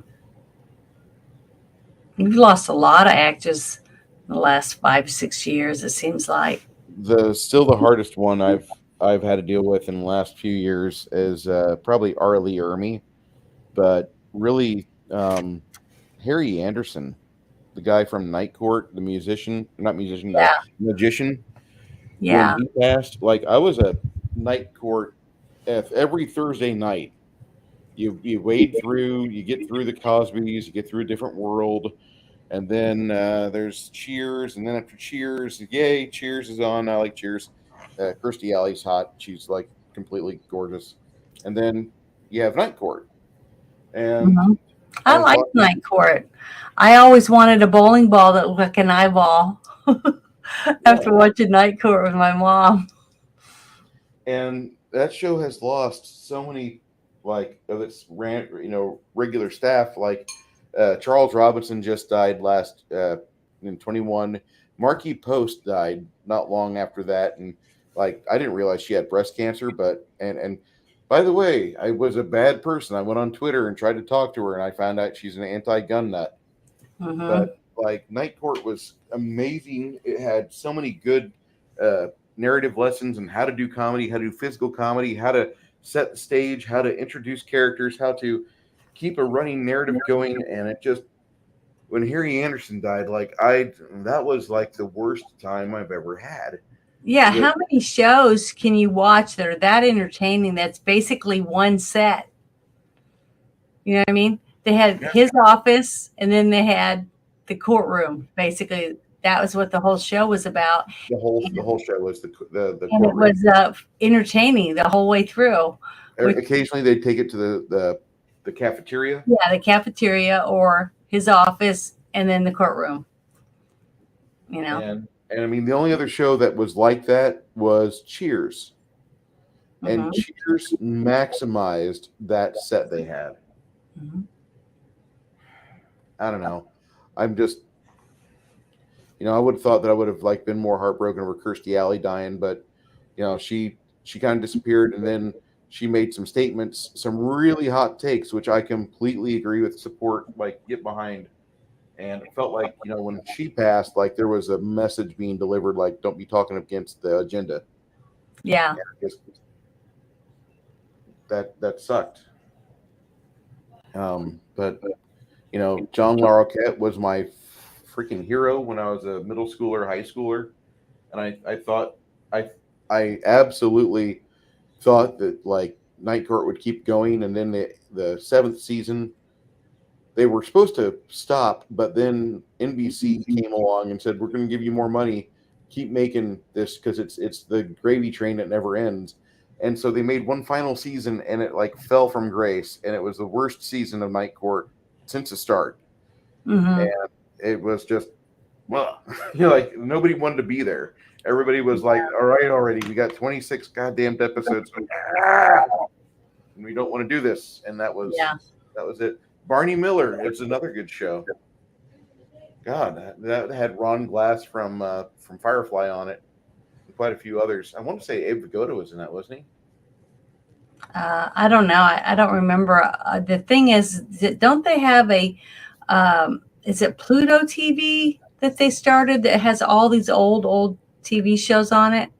And it's doing really well because people are really enjoying getting to watch, real good comedy and good storytelling from lots of good shows that they used to have. Because today it's just very, very few shows that are good. One of the shows I remember my mom never missed was MASH. Loved MASH, and she loved Seinfeld. Trying to think of some of the other ones. See, I thought Alan Alda died first whenever Arkin died. Yeah. And I was like, no, not Alan Alda. And then I read it again, it was Alan Arkin, and I'm like, okay, that still sucks, but like I'm not completely waxed on this. I'm not done. And Crafting Gamer says at 9 p.m., the star's death that hit me the hardest was Robin Williams. I knew the man, but not super personally. I spent 20 minutes in a grocery store line with him, basically giving me private comedy while we were waiting to be checked out. Wow, that's cool. I don't know of a cooler. That's freaking awesome. I drove two celebrities around Illinois once. Not at the same time. That would have been great. But no, I drove Seinfeld once, and I drove Gilbert Gottfried, and both in Springfield. And Gilbert Gottfried was hilarious, but I didn't know how to take his aristocrats joke because he had just kind of came out with that in 2001. That was that. If you're not familiar with the aristocrats joke was a Gilbert Gottfried classic that everybody was trying to make jokes, and this is like a month after 9/11 happened, and they're trying to do a roast, and nobody's doing anything. Everybody's kind of just like bummed and scared, and it's a new era for America, and like everybody's assholes just puckered, and nobody can do comedy. Yeah. At the end of that night, Gilbert Gottfried gets up on there, takes the mic, and he starts doing the aristocrats, and he starts to sell it. Like he really goes for the gusto. Backing up the story a little bit to help people understand what's happening to this family in the talent agency's office, making sure that they all understand what the dog is doing during this time. And he's just selling it. at 75 decibels, screaming into the microphone, and the court is just going nuts. Like the audience was there. Like there's all these rich assholes that are celebrities and comedians, and they are being given a lesson by Gilbert Gottfried in how to do comedy, no matter how dirty the joke is. If it's a joke, fucking tell it. And Gilbert Gottfried was a fucking hero. And I didn't even know this is going on. Like I didn't have cable. So I get to hear this in 2002 as I'm driving this guy around, and I have to pull over, and he's like, "What? Are you okay? Are you okay?" And I'm like, "This is bad. This is funny, but I'm going to hell for laughing at what you've just done for the past 6 minutes, sir." And he's like, "That's fine. You'll burn okay."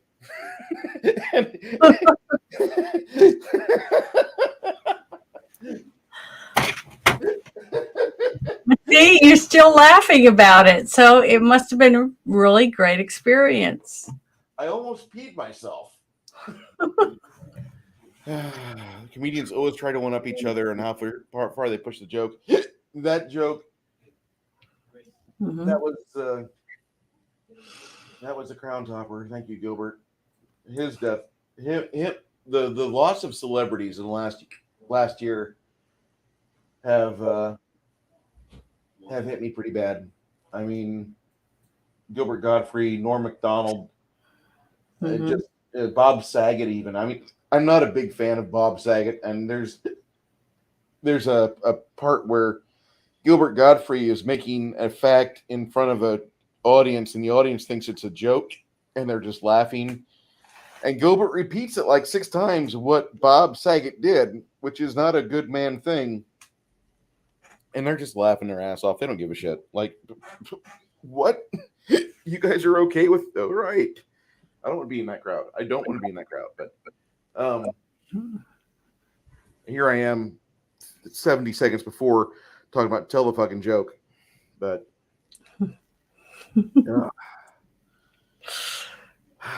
okay.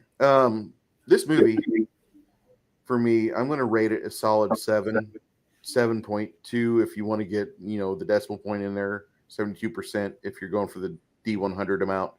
I like this movie. This is a movie that you like show your kids or show your nephews and nieces, and you pretty much are going to bore everybody else in the house unless they're willing to set aside their grown-up-isms, the fact that they've got like a receding hairline, or maybe they're worried about their hips that have flared out and now they're a size 16 and not a size 3 like they were in high school or middle school, whatever, like you've got to, you can't look at this movie the same way you want to look at, say, Die Hard or, Braddock Missing in Action. You can't. This is not a movie that goes in that same breath. This is a movie that you want to show your kids. Like if you've got kids that they can understand concepts, but they don't quite get the adult things. They're not ready for Stephen King's The Body or what's known as Stand By Me. This is a good film to put in front of them. It's pretty wholesome. You could play this at a regular person's house or at a preacher's house. Oddly enough, that's where Janet was raised. That was my grandfather. And you could have a house full of happy people because they've got this movie on. Robert Picardo has 3 freaking paychecks from this movie because of the 3 roles he has, and I absolutely loved him as Watt and Watt's father. The Star Killer guy, like, I swear to God, I was watching it and I was getting serious The Man Who Fell to Earth vibes. Who played the woman, the girl alien's voice? Leslie, you're gonna. Yeah, I thought you showed me, but I can't remember what you said her name was. But I thought I would give this an 8, at least an 8. I thought it was a really. I couldn't really find that much wrong with it. I mean, the director did a good job at focusing on what he wanted to say in the story. All the actors were able to portray their characters and follow their character arcs which was to grow up a little bit to see the world uh, through a child's eyes, but then they came out on the other side as young men, basically, after being able to do something and be successful in it. And then you had the one guy that grew up wanting to do it, having dreams and wanting to meet uh, someone new, something from out there that he never did get to find out what it was until he was an adult. But at least now he realizes it was reality, that it wasn't just in his imagination. And I liked it. I thought it was very, very refreshing to actually see a movie that didn't have to have TNA in it, no innuendos, basically one little peck, kiss, while they're flying through the air, which I told you made me think of Superman when he kissed Lois Lane while they were flying, that type of thing. I just thought it was adorable. It was an adorable movie. The whole time my ovaries were going into overdrive of how cute those little boys were. Not that I wanted them, but that I wanted another kid type of thing. Because they're just so sweet. To see such young men that I've seen as an adult get to be little kids and use their imagination in a movie that was wholesome and family oriented. I just loved it. I just love anything like this because they just don't make anything like this anymore. You can't even go to a Disney movie without something woke in it, without putting something that they don't need in it. They didn't put anything in this movie to take away from this movie. They let kids be kids. They let them get in trouble. They let them sneak around and build a spaceship that they could fly around in and be real boys. I loved it. I thought it was really good. I definitely give it at least a solid 8. Yeah, I got a Leslie Rickert for the character Neek in Explorers, and I agreed with somebody else without checking. I apologize. Let me add this picture. She gets the credit for playing Neek in this movie, and I don't know the other film or other projects she's been a part of. She might be just somebody that was there. She was in Steve's Jobs in 2015 as Cynthia Pasternicki, which is kind of weird. Well, she basically just did the voiceover. She wasn't really in it, So she was a voiceover for the movie. But I thought her character was really cute and different, unique. She definitely wasn't boring. Either one of them were boring in the movie at all. You were mesmerized by their characters and the aspect of where they came from.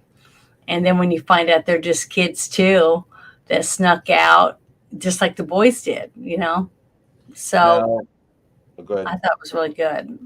These three here, Robert Picardo played Starkiller, the Italian sci-fi.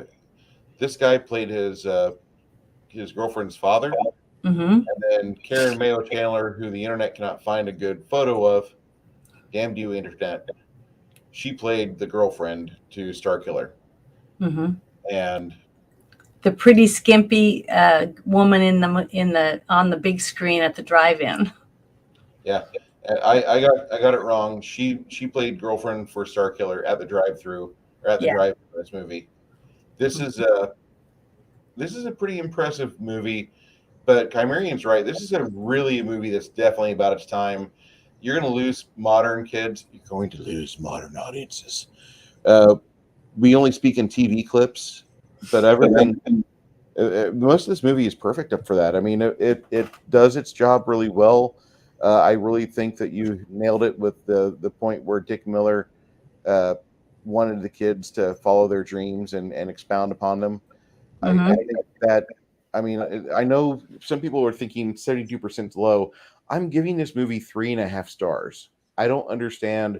Like, it's not a 4-star film for me because there's just some things like the meeting with the aliens could have been more. That could have been longer. They could have trafficked more ideas. And instead, we just get like this brief 20-minute stand-up comedy routine with Robert Picardo, the amazingly talented and accredited Which Robert was Picardo. good. It just didn't finish. They didn't round it off enough for me, for them to gone through so much trouble. I mean, remember, if it was them making the sheriff as a young boy, making him think about wanting to go and meet them too, or see what it was that was trying to contact them. That was a long time ago. So they've been kids for a long time. A whole adult, another person on earth is aged, enough to be a grown up.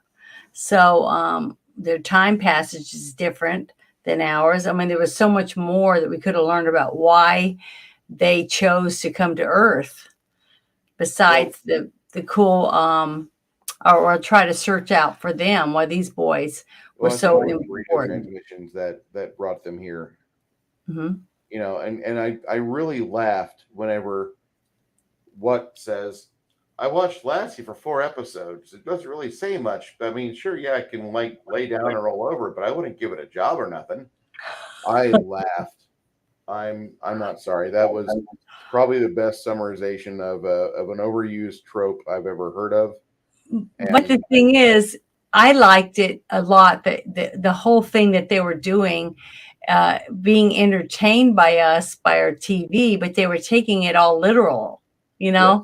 And I thought that angle to show us that was genius, if you think about it.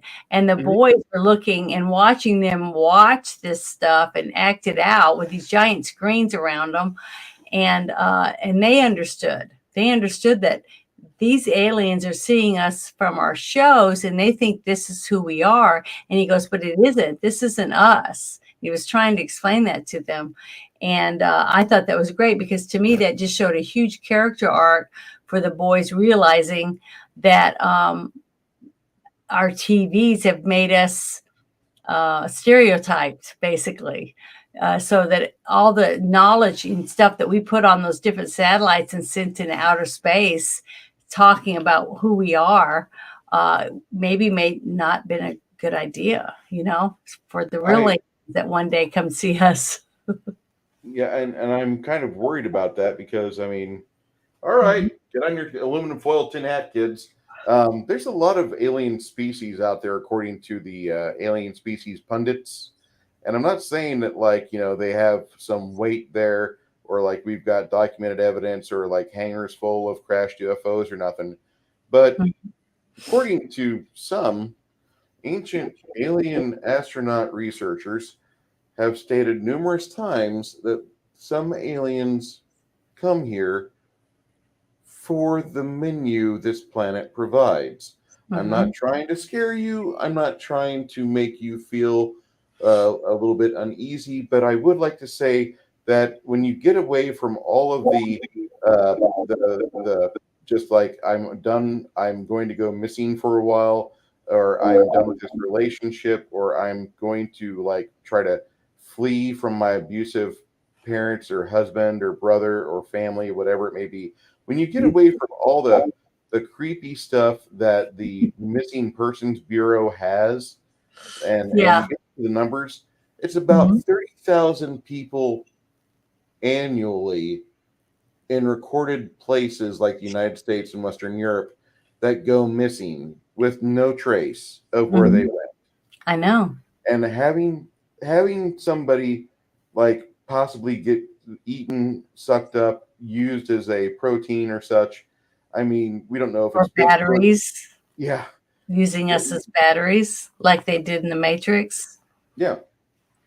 So I'm just putting that out there, not trying to scare anybody, but I would like to say that the numbers say 30,000 people in civilized nations go missing, and they are never found. There's no trace of them. And when I say there's no trace of them, they don't find a shoe, they don't find like a scrap of clothing. They what they might find is they might find signs of a struggle. And if I'm not including the ones that the David Paulides from the Missing 411 gets, that's a whole new set of stories. But I just want you to know that those are the numbers, kids. And I'm not trying to scare you, but I do think it's good to educate your friends. Mm-hmm. Uh, I want to say that this movie is it fits for an '80s film. I don't know if you could get a. It's a taut, very tight movie. It doesn't really lend itself to a lot of boredom. It doesn't really drag. Even the part in the middle that I didn't appreciate that much, and this is the part that it reminded me of the movie The Sorcerer. In the second act of The Sorcerer, they had to build the trucks before they took the trucks across Brazil. Mm-hmm. And that is what the construction of the UFO reminded me of, because in The Sorcerer, you have four guys plus the townsfolk helping them lash pieces of trucks together. So maybe the trucks can haul the dynamite to the exploded oil rig and collapse the line. And here, the kids are building a UFO, but they don't really have a plan. They just kind of have an idea. We have this space bubble that provides air, or it could trap air for a while. And that's the only thing. Like they don't really explain too much of it, and I appreciate that. This reminds me of the Randy Quaid version of Frankenstein, where just like Frankenstein comes together in a tank and he comes out. They don't really explain the electricity, the Well, they voltage. didn't have to because they had drawings on a piece of paper, and they were all three drawing pictures, remember? And they were sharing them with each other. And so you glimpse at the picture on the paper, and it was just a very rude, uh, little sketch like Yeah. a child would draw, and then they put it together. So basically, once they put it together, it was even better than what you saw in the little drawing on their sketch. And I like that the way they did the delivery of that part of it, because it I mean, how many of us have had doodled on papers and stuff while we were in a meeting or, doing different things, and doodle it when we think about it, just like the story behind the Mutant Ninja Turtles. Mhm. The one guy that was talking to another guy, but hey, I think I got an idea for a cool cartoon or a comic book or whatever, and he was drawing these turtles on a napkin.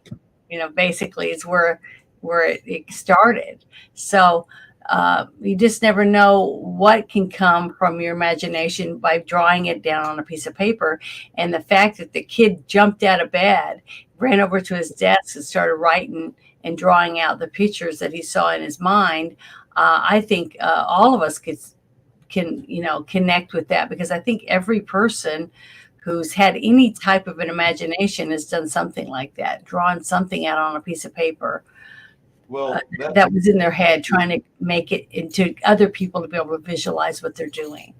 the fact that he actually jumped up and started writing down his dream, that told me that he had at least some psychology in his noggin. He had some psychology teaching in his head that Mhm.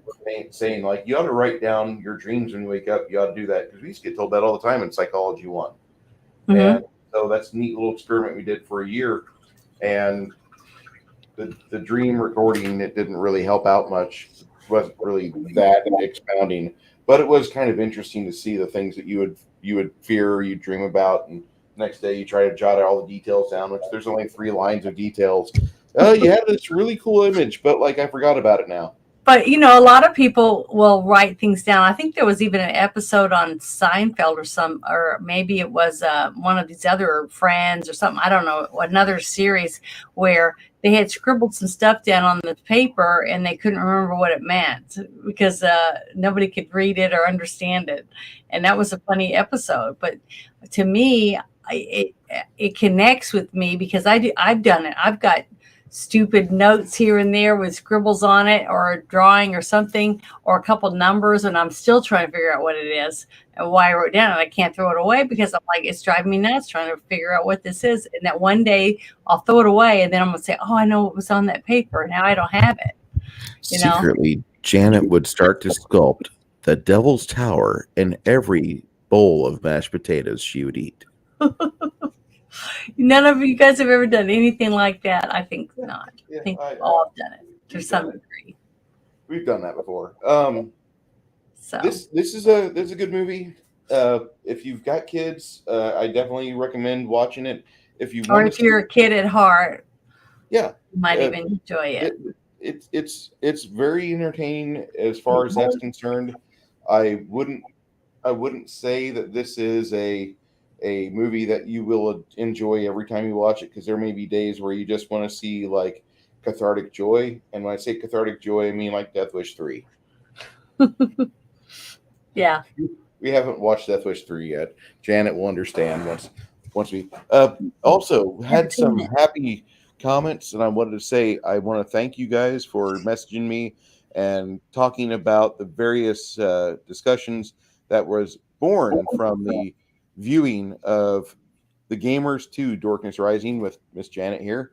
Want to say thank you to everybody that encouraged that, and we go ahead, keep the commentary flooding in. We want to see that. We want to talk about that. If you have comments about this movie tonight, go ahead and whenever this goes to syndication, go ahead and make some comments of your own about what you feel our dissertation of this movie is. Now, I would like to say next week we are watching Blood for Dracula in 1974. I almost would say a Hammer film. Mm-hmm. I'm looking forward Good. to this. I love scary movies. Those are my favorite. So is it scary? I don't know. We're going to watch. I haven't seen it. I haven't seen it yet. But you guys can join us in Discord if you want to As watch we it always are. next Sunday.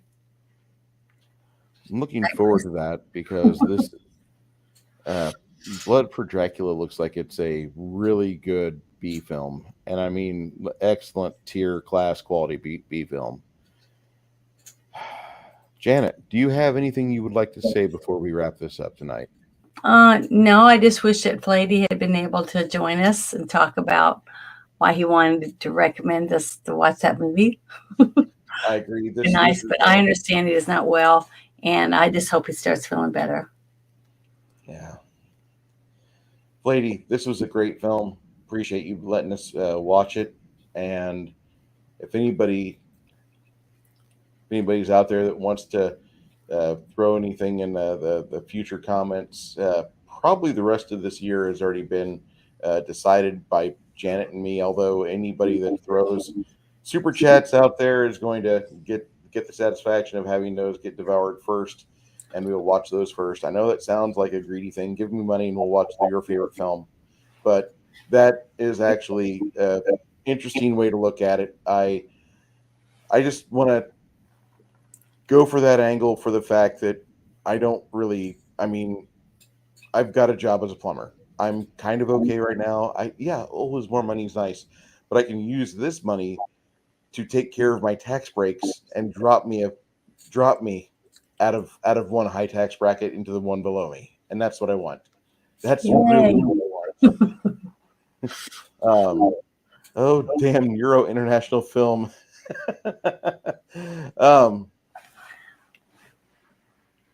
Janet, have you watched any movies as of late? No, not really. I'm gonna go Wednesday to You're see going it. Wednesday to see The Sound of Freedom. Yes, I already bought tickets. I want to recommend you do something. Mm-hmm. I think the day that you go watch it, I think you should do a review, or at least do a review from your car, just out of the theater. Do that and drop it on the web, or Okay. come home and feed it up to the Wi-Fi. Do that, because I know you're right now you're pushing yourself to get some watch hours in. YouTube has dropped the requirement for subscribers and other things, although watch hours is like 3,000 hours, I guess. But that's still not 4,000. 4,000 watch hours. It's gonna take me 5 years because I do 30-second shorts. But I like it. I don't want to make some boring 3 or 5, 10-minute video just because, I want to get more hours.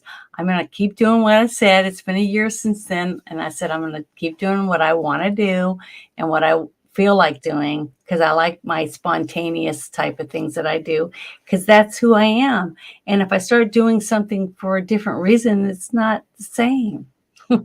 Understandable, but That's why I'm doing this for you, because I enjoy doing this, but it's around what we're doing, you know, about your channel. So, and I want to keep it like that. So I think I was just saying, just you could do a 45-second review fresh out of the yeah, theater. I could do a short review. I don't want it to be like my book reading. I've only done, what was it, 10 or 15 minute readings, because I don't want it to be, you know, get humdrum and boring, because I don't, you know, I just want to keep it short. Even my shit show isn't real long. I mean, sometimes it goes a little bit longer than I expected it to, because we got something good to talk about. But I have a feeling Friday will be filled with that. I have a feeling Friday will be filled with that. Yeah, a lot of shit that's going on. Papa Cotton says, I do what I want on my own channel and I get strikes. Mm-hmm. I've gotten some copyright strikes too, so don't feel bad. Hey, here's a guy that he wants more subscribers, and give it to him. Ladies and gentlemen, Bone has been one of our mods, one of our good friends for. I'm already following them. I'm already subscribed. I think I am too, or I was. But yeah, you should. Bone's awesome. He's a great person. He's there for everybody. Mm-hmm. I mean, when things go with him, you know, like there was a period of time about almost a year ago where he wasn't feeling too great. But I'm telling you, like, this guy, a lot of people got behind him, like, hey, listen, if you need any help, we're more than happy to help you out. And I was worried about his cat, because, like, I know his cat's like that's your family, that's your house family. That's what you want. So there's his link right here. And I recommend that if you guys, he's got a new short. Looks like he's driving through Florida. Ooh, wow. Yeah, give this guy a subscription, and he's you know, I'm pretty certain he's going to give you some amazing content. Let's see what he's doing over here. I need to get a camera for my car. And he's actually driving pretty well. Like, I'm actually pretty impressed. Like, this is a person that, in my opinion, would be quote unquote a normie, but he's driving safely. I'm terrible, by the way. I will watch dash cam videos for hours. The entire time I can feel like my doctor calling me up, stop it, your heart rate's going up too much, stop it. But yeah, this guy, like, no, Bone is a good driver. He's not like trying to zoom in and out of traffic. You know, he's mostly holding his lanes. This is a sped up video, so he's going to change lanes. It's going to look fast, but no, this is a good driver, dude. Have you ever thought about a career with a CDL? I'm sorry.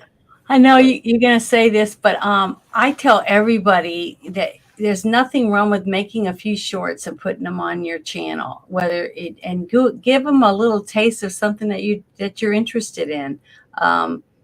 You know, talk about, you know, something that you did or something that made you angry or whatever, but try not to use certain words. You can use other words for the words that you want to say, so you might not get in trouble.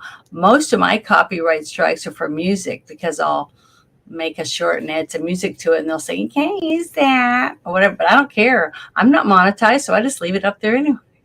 If they tell me that I won't be monetized for it, I said, that's okay. I don't care. So I just leave it.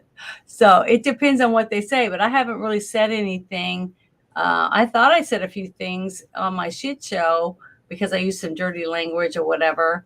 And I thought maybe we'd get in trouble in some of the topics that we talked about, but nobody said anything so far. But somebody reports me or whatever, well then, you know, unless they say I have to take it down or I'm losing my channel, that would be the only reason I would take it down.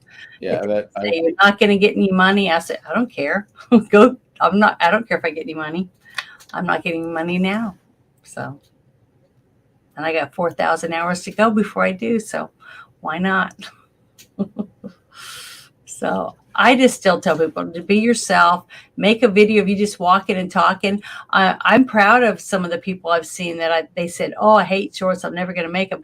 Guess what? They're making them. People are watching them. Because if you get someone to click on it and takes you to your channel and they see some of your other stuff, then it was worth making the short. Why not? So I was making shorts on TikTok for a while until YouTube started doing shorts. And when they started doing shorts, then I started moving some of my TikToks over. So that's why I started out that way. But I don't think there's anything wrong with it. I want you guys to be safe tomorrow. That's horrible. He blew his fingers off. It's Awful. I like dark humor. I know. I've seen a lot of it on your Discord. This is like I saw this thing in a video like the other day. That's a she. It's the same way as like what the health czar we have now that claims to be an admiral but never served a day. The fucking stolen valor piece of shit is. Well, he's got so many medals on his chest. I don't know how he stands up or she stands forward. This is my vinyl resting place. My vinyl. That's cool. I wanted that record player. I may be out of mana, but I am not out of options. Angry. Have you tried throwing bricks at God?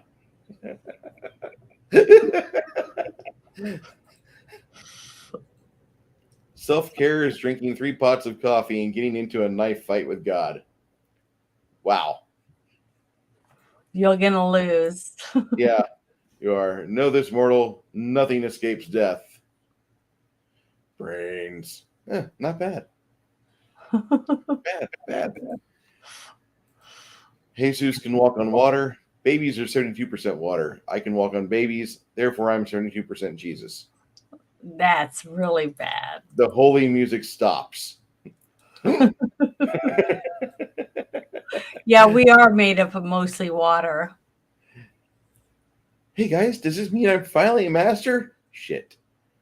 Worry not, Obi-Wan. Know who to call, do I?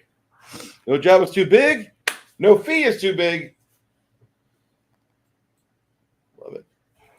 When your friend's in an argument online and he asks you for memes, looking to protect yourself or deal some damage. Skyrim, I hate you. So I have to open this up in a browser just so you guys can see this. When I was in the Navy and we were bored on a 12-hour shift, we tried to think of a valid mission for the Constitution other than acting as a museum. We realized that a submarine would have a very hard time detecting that she was operating in the area. So you could do something with this Constitution-class ship. I wouldn't recommend it, but if it's submarine infested, you could do something. Keep in mind, one piece of explosive ordnance will probably take her out. Modern ordnance will probably take it out. One hit. Okay, go back to the memes. Buying an auction car. I hope it doesn't have any rear end damage. The car. That was one of my pickup lines. I'm trying to remember exactly what it was, but it was something about the human body is made up like 97% water. And I said, I'm thirsty. Something like that. It was a while back. I gotta go to church. I gotta go to church. I cannot have church. Not Janet and a nun habit church. I gotta go to church. Yeah, because I got a whole list of pickup lines. I guess I need to start doing some more of them again. You probably should. I mean, I need to get a hold of some pharmaceutical company for men, and just like whenever we do these Monday night shows, we can have an actual sponsor that will do some good.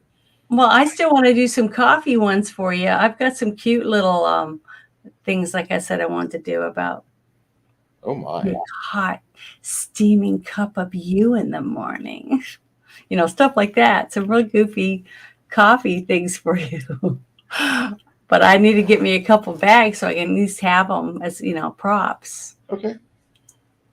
I want to do Say that. no more. Friday is coming. Giant tarantulas keep tiny frogs as pets. Insects will eat the burrowing tarantula's eggs. So the spiders protect the frogs from predators, and in return, the frogs will eat the insects. And then we have that. Kai. Damn it, Kai.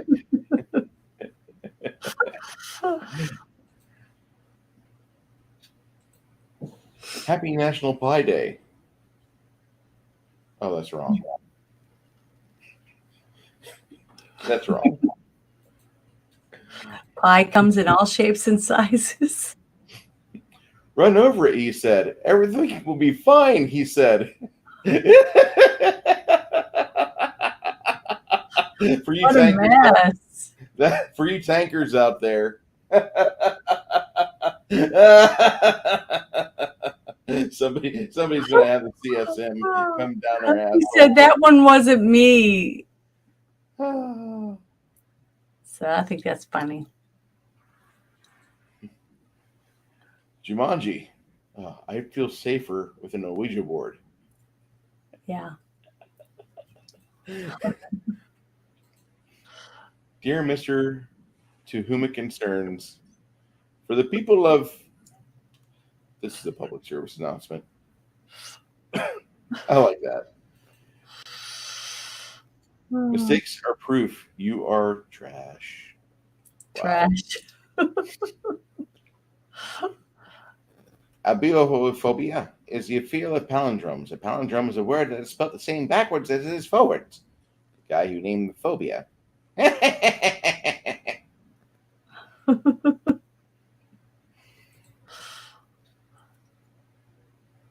Oh my God.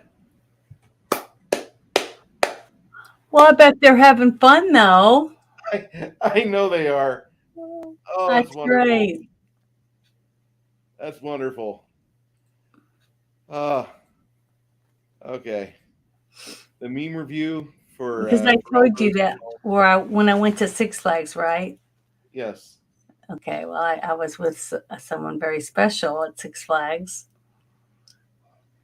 like that person that was in that rocket thing that you just saw. So. Rocket League is a computer game, or any game. It's on PlayStation or Xbox or Nintendo or PC, and you drive around these little radio control cars and play soccer against each other. Mm-hmm. And so they put the insignia in the corner of that meme, which I absolutely loved. Mm-hmm. And someone else is controlling their little rockets for them. Yeah. Mm-hmm. To get the ball around the rink. Yeah, it's a fun game. It's a silly little game. Hey, Jeremy. Janet, appreciate you being here for this, and thank you for You're welcome. with me. It was fun. It really was a cute movie. I adored it. I thought it was an adorable movie. Well, I'm glad I got to see it. We will be studying up on Blood for Dracula next Sunday night. For anybody that wants to pop in, get into my Discord. Janet's got a Discord too. I'm going to put both Discords in here because I think you guys, if you don't belong to these Discords and you like us, maybe you like our memes. And by the way, my memes I don't think are near as dark as yours, but I do have a lot of people that post memes in my Discord, so some of them are pretty good. You know, there is a time and place for good, wholesome memes, and a dirty, wholesome fun is exactly what Janet's channel is all about. It's just, everybody having a good time, basically, and not at other people's expense. But sometimes, it leans that way a little, but it's still funny. I don't have anything wrong with that. I don't think there's anything wrong with laughing. I mean, you have to be able to laugh at yourself. You know what I mean? Yes. And I'm a firm believer in that. So nobody's perfect. I'm so looking forward to next week's show because I'm pretty impressed with the fact we're going into like the genre of 70s horror films. Because we haven't done anything from the 70s yet, have we? We did The Sorcerer. Oh, that's right. We did the one. And that was something you picked.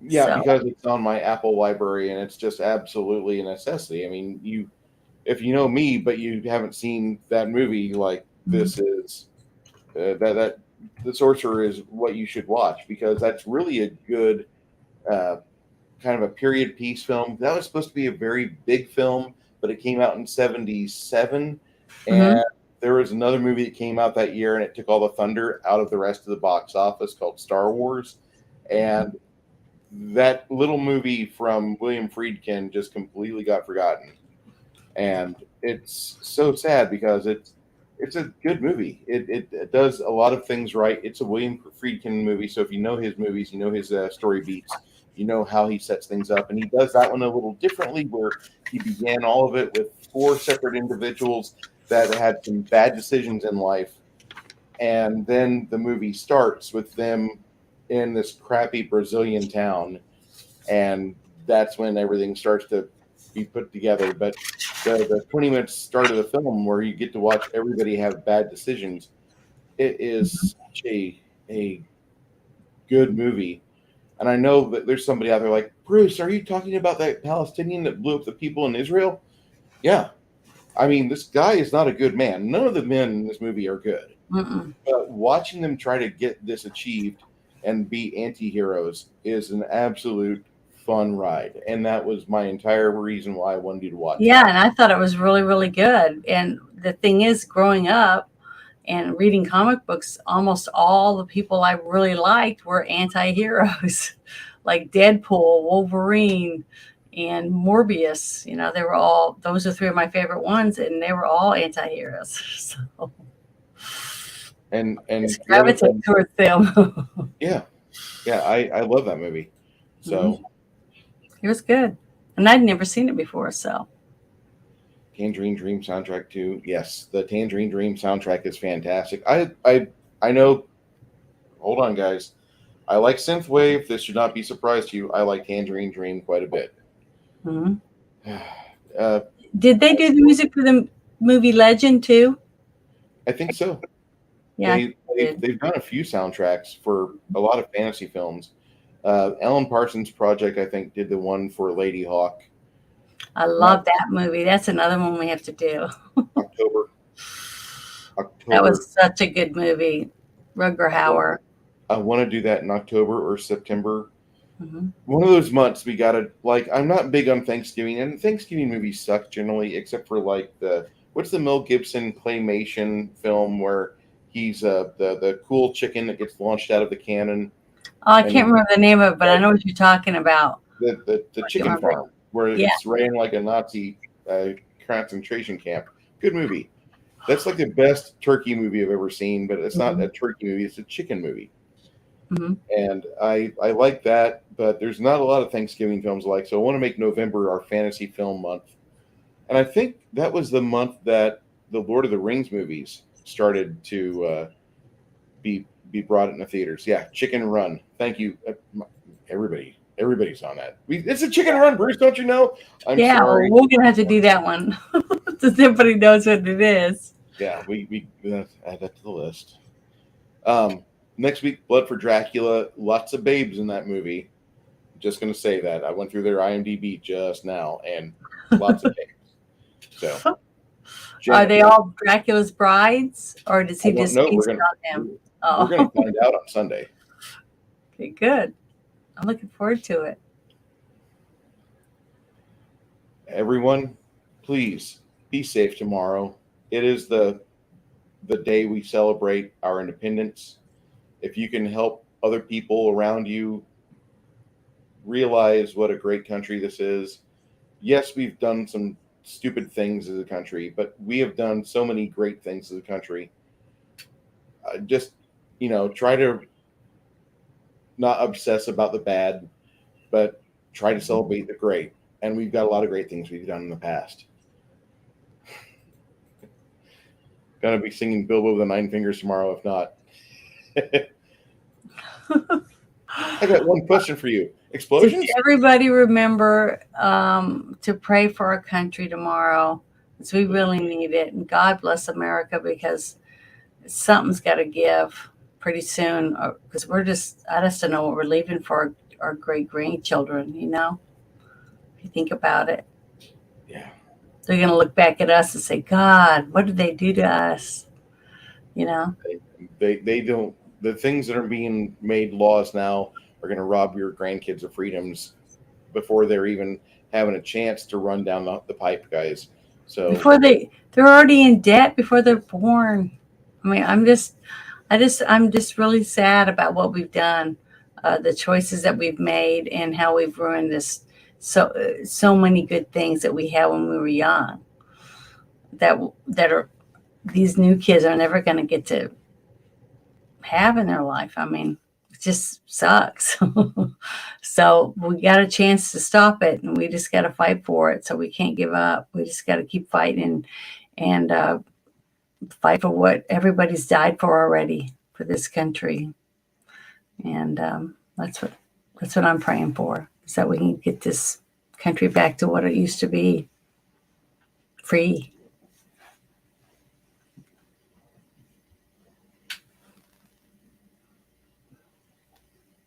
Can't hear you.